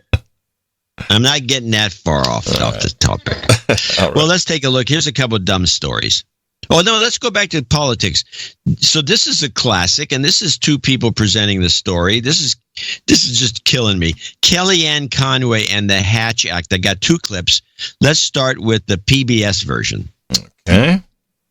The White House today dismissed a call to fire presidential aide Kellyanne Conway. The U.S. Office of Special Counsel, unrelated to Special Counsel Robert Mueller's office, said that Conway repeatedly violated the Hatch Act, a law that limits political activity by government employees. The independent agency cited Conway's criticism of Democratic presidential candidates. It also quoted her as saying, "If you're trying to silence me through the Hatch Act, it's not going to work." The White House condemned the finding as deeply flawed. So the Hatch Act was designed to keep people, your president, from taking everybody in the White House and having them do phone calls to get money. I mean, that's pretty much what the thing was designed for. Kellyanne goes out and she says, yeah, this guy's an idiot. Oh, that's political. That's political. She says it's not really political. It's a comment, and it's probably accurate. But let's hear it, because democracy now takes it to the next level, and they really slam her. A federal watchdog recommended Thursday Kellyanne Conway be removed from her post as White House counselor for violating the Hatch Act, a law barring federal employees from engaging in political activity as part of their official duties. In a report submitted to President Trump, the Office of Special Counsel called Conway a repeat offender, saying she's repeatedly used TV appearances and social media to disparage Democratic presidential candidates. Among Conway's ethics violations, she twice violated the Hatch Act by endorsing Alabama Republican Senate candidate Roy Moore while speaking in her official capacity for the White House. In early 2017, Conway used an appearance on Fox and Friends to promote the Ivanka Trump clothing line sold by the president's daughter. 30 seconds. Go buy Ivanka's stuff is what I would tell you. I hate shopping. I'm going to go get some on myself today. It's a wonderful line. I own some of it. I'm going to give a free commercial here. Go buy it today, everybody. You can find it online. Legal experts say the Office of Special Counsel does not have the authority to discipline Conway, and President Trump can simply ignore the agency's recommendation. Which he did. Hold on. So how does her saying, hey, Ivanka Trump makes some nice clothes, go buy it? How is that political? I'm asking you. It's not, well, I'm confused about something else. About this constant, it's not Robert Mueller. But on one hand, it was Democracy Now! This is the special counsel's office, but in the PBS, it was, this is PBS? The White House today dismissed a call to fire presidential aide Kellyanne Conway. The U.S. Office of Special Counsel, unrelated to Special Counsel Robert Mueller's office. Okay. The U.S. Office of Special Counsel. I'm not familiar with the U.S. Office of Special Counsel. What is that? I don't know, but apparently they're busybodies. They have no power, and they make all these edicts. And why don't they do it with all the press? I mean, it's like, this is bull crap. I mean, it's the worst kind of bull crap. They're just grasping at straws. They're doing the same thing with this clip here. This is, unfortunately, I wrote it Trump as R-E-U, because M-O, Rumo. Okay. Rumo violates election laws. Way to go. The head of the Federal Elections Commission warned Thursday that candidates for public office are prohibited by law from receiving help from a foreign government. The warning was a clear rebuke to President Trump after he told ABC's George Stephanopoulos this week that he might accept dirt on political rivals from foreign actors in the 2020 election.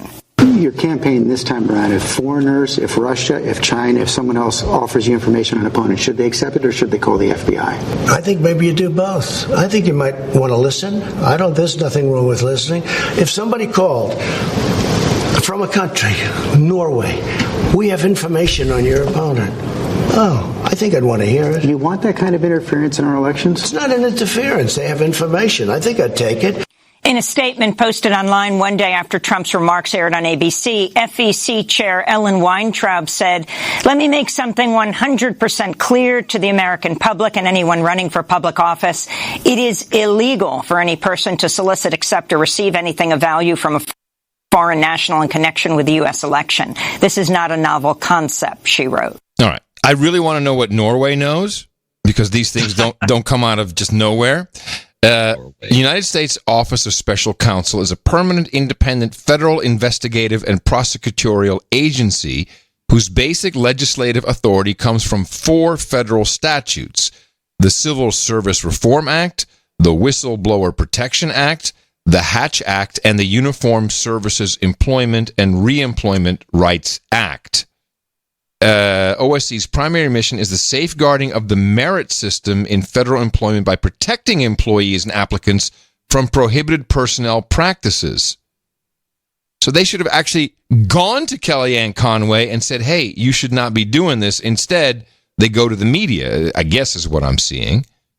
Well, if you reread what you just read, which is the prosecutorial aspect of it, why don't they indict her? Why don't they prosecute her? If they're prosecutorial, which is what it said, that what you read. Well, yes. Well, this is Wikipedia, so who knows? It could be wrong, but generally speaking, with this sort of thing, they're not wrong. So if that's the case, why? And because everyone disclaims this, well, he doesn't have to do anything. He doesn't have to do anything. Well, why don't they do it? Well, hold on. There's some exemptions here. The Hatch Act of 1939, officially an act to prevent pernicious political activities, is a United States federal law whose main provision prohibits employees in the executive branch of the federal government, except the president, vice president, and certain designated high-level officials, from engaging in some forms of political activity. So let's take a look at who these high-level officials could be. So what are the exemptions? Well, they wouldn't have made a fuss if Kellyanne was an exemption. So the exemption has to be the vice president for sure. No, it says vice president and certain designated high-level officials. Has anyone been prosecuted under this? No, this is a bull crap operation. This is a drinking club. There's a bunch of these little government agencies that do nothing more. Well, they got hey, we haven't done a report in 5 years. What are we going to do? So these employees who fall under the Hatch Act may not use official authority or influence to interfere with an election. Jeez, that's pretty broad. So what's that to do with Ivanka Trump's dresses? Solicit or discourage political activity of anyone with business before their agency. Solicit or receive political contributions. Oh, there it is, because she received some clothing. Be candidates for public office in partisan elections. Engage in political activities while on duty in government office, wearing an official uniform, using a government vehicle. Yeah, this is bull crap. It's total bull You know what it is? crap. It's misogynist is what it is. Well, in this case, yes, I agree. Completely misogynist. So, unfortunately, Sarah Sanders is quitting. I do have a clip to announce that. Separately, Sanders President quits. Trump announced that White House Press Secretary Sarah Huckabee Sanders is leaving at the end of the month. At a White House event, he called her a warrior. Sanders said she's going home to Arkansas to spend more time with her family. This has been the honor of a lifetime, the opportunity of a lifetime. I couldn't be prouder to have had the opportunity to serve my country and particularly to work for this president. In the meantime, I'm going to continue to be one of the most outspoken and loyal supporters of the president and his agenda. Sanders worked on the Trump campaign, joined the White House staff, and took over as press secretary in mid-2017. Her tenure was marked by the end of regular media briefings and questions about her credibility. On the virtue signaling Twitter, it was quite discouraging to see fellow countrymen post such stuff as, "I hope she never works again, that lying bitch." It's like, jeez, people, leave her. It's really, yeah. I gotta wonder how many people there are It's a like cesspool, that's for that. sure. I have one here about the president. You and I, we know we disagree about that, but we have a whole day ahead to go on this. Before we go, one of the things you have as president is the access to all the information in the world, all the mysteries out there. And I was just struck in the last couple of weeks, we're reading more and more reports of Navy pilots seeing lots and lots of UFOs. Have you been briefed on that? What do you make of it? I have. I think it's probably. I want them to think whatever they think. They do say. I mean, I've seen, and I've read, and I've heard, and I did have one very brief meeting on it. But people are saying they're seeing UFOs. Do I believe it? Not particularly. Do you think you'd know if there were evidence of extraterrestrials? Well, I think our great pilots would know. And some of them really see things that are a little bit different than in the past. So we're going to see. But we'll watch it. You'll be the first to know. Yeah. Well, he won't be the first to know, so that's a lie. Yeah. Lie! Yes. That would go down as a lie. Yeah. So if he really knows everything, the question I would have asked was, so did you ever see the birth certificate? That's the question I'd want to know. These guys aren't asking anything that we'd ask. No. There's probably a good reason for it. Yeah, that's why we're here. Doing a podcast. I'll give you one more, then we got to go. It's time. Well, I actually have two. I need to put two in because one of them is a story. No, one's short, just 26 seconds. Just to get it out of the way. This is the heat wave in India. So we know this is not being reported. Meanwhile, Indian officials are blaming an intense heat wave and drought for at least 36 deaths in some region south of Mumbai, India. Whole villages have been evacuated, with an estimated 90% of residents fleeing their homes in recent weeks due to searing drought and crop failures. On Monday, India's capital, Delhi, recorded an all-time high temperature of 48 degrees Celsius, nearly 120 degrees Fahrenheit. Wait, that was the whole report? That can't be the whole report. But because she didn't go on and on about global warming? Yeah, the climate crisis. Yeah, I know. Well, she went in the next segment, she brought it up. Oh, okay. But it wasn't about this. I don't know why she didn't bring it up. It's just actually baffling. Yes. And it's totally bad. I agree. And the last clip is just to catch us up so we can keep up with this. There's a lot of clips I could play, but we do have to keep up with China versus Hong Kong. This is the updates of 149, this long clip. Okay. After a week of protests, a concession from the head of Hong Kong's government. She announced the indefinite suspension of a controversial bill that would allow extraditions to mainland China. My relevant colleagues and I have made our best efforts. But I have to admit that our explanation and communication work has not been sufficient or effective. The Council will halt its work in relation to the bill until our work in communication, explanation, and listening to opinions is completed. The move comes amid intense pressure from the street. More than 1 million demonstrators last weekend, according to organizers, followed by another mass march on Wednesday. That protest was marked by clashes with the police, who fired off rubber bullets as well as tear gas. Opponents of the bill aren't satisfied with the government's announcement. They're maintaining a call to protest on Sunday. If this bill passes, it's definitely unfair to Hong Kong. We don't want postponement or more deliberation. It must be a withdrawal. We will definitely come out and stand our ground Sunday and tell them we won't retreat without withdrawal of the bill.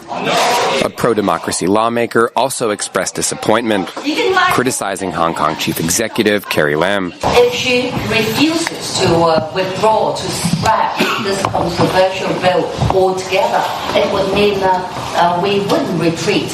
Carrie Lam has lost all credibility amongst the Hong Kong people. She must step down. Critics of the proposed law say it encroaches on Hong Kong's autonomy. China, for its part, says it supports the decision to suspend the bill. One of our producers, who is Chinese Canadian American, sent me a note, kind of a scathing note. He says, I'd like to get, and I called him on. I said, you cannot bitch at us if you're boots on the ground or you're Chinese and you are reading stuff and you know what's happening. You need to tell us and not come out and bitch that we suck because we didn't get it right. Apparently, this law stems from a case of failed extradition, which set a murderer free. This guy chopped up his girlfriend, his pregnant girlfriend, cut her up into pieces, and then stuffed her into his briefcase.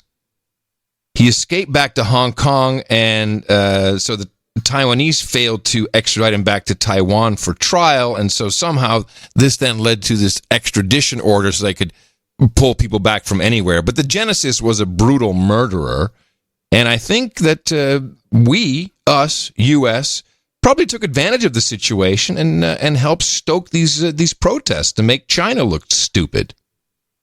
Of course, that's what we do. Yeah, and we did now, what was damn this good took job place in Taiwan. Yeah. Well, then what's it got to do with the mainland? Well, because they want to be able to extradite from anywhere. Well, we know what anywhere in the world. But if it was Taiwan, why don't they just ship the guy back to Taiwan? Hey, I'm just reading the news our producers give us. I don't have the answers, but I'm pretty sure we were all up in arms and happy to stoke some of these protests and get everybody crazy. I still am. Yes, it's ongoing. It has not stopped yet. We're good. It's the same way I feel about bringing Assange in under some screwball pretense. Exactly. And these million people, it's over 1 million people that are bitching and moaning in Hong Kong. They can't, well, they're all wrong, and this, the Chinese are right and they're misunderstood. According to Lam, that's what she says, it's a failure to communicate. This is nonsense. Well, hopefully, more of our producers will weigh in with more information, which we will gladly disseminate to you, or decimate, as some would say, on the next episode, which will be Thursday, and I'll be in Portugal. And John will be somewhere in northern Silicon Valley. Waiting in line at Target. If you're listening to us on NoAgendaStream.com, we've got Rhino the Bearded coming up next. And thanks to Jesse Coy Nelson, Tom Starkweather, for the end of show mixes. Coming to you from the Titanic Hotel, where conspiracy theories have been raging since 1912. In the morning, everybody, I'm Adam Curry. And from northern Silicon Valley, I'm John C. Dvorak. We return on Thursday right here on No Agenda. Remember us at Dvorak.org/NA. Until then, adios, mofos, and such. Not going to happen. No. These guys, there's the dumbs versus the smarts. This is what we heard from everybody. Well, I'm a sicko Rachel Maddow when I'm sicko Sean Hannity. They're creatures of their opinion. The left-right paradigm gives me insanity. You trying to tell me about the booga booga? Well, every time I watch a news to give it another try, someone always says, you're all gonna die. Sometimes I wonder what I can do. No agenda cures bad summertime news. Hurricanes, storms, wildfires. We are dying now. These are the discussions that have to be happening right now! Well, I heard a native ad and it made the news phony. Oreo cookies and a new study tonight. How can I sit around and consume so much baloney? I got so used to getting news off the internet. So I threw my TV out cause it made me sick. Living on a deserted island might do the trick. Sometimes I wonder what I can do. No agenda cures bad summertime blues. I wanted to get a news story, but I'm reading about face cream, and I tried to click out of it, but the ad is following me. It's following me all over the screen.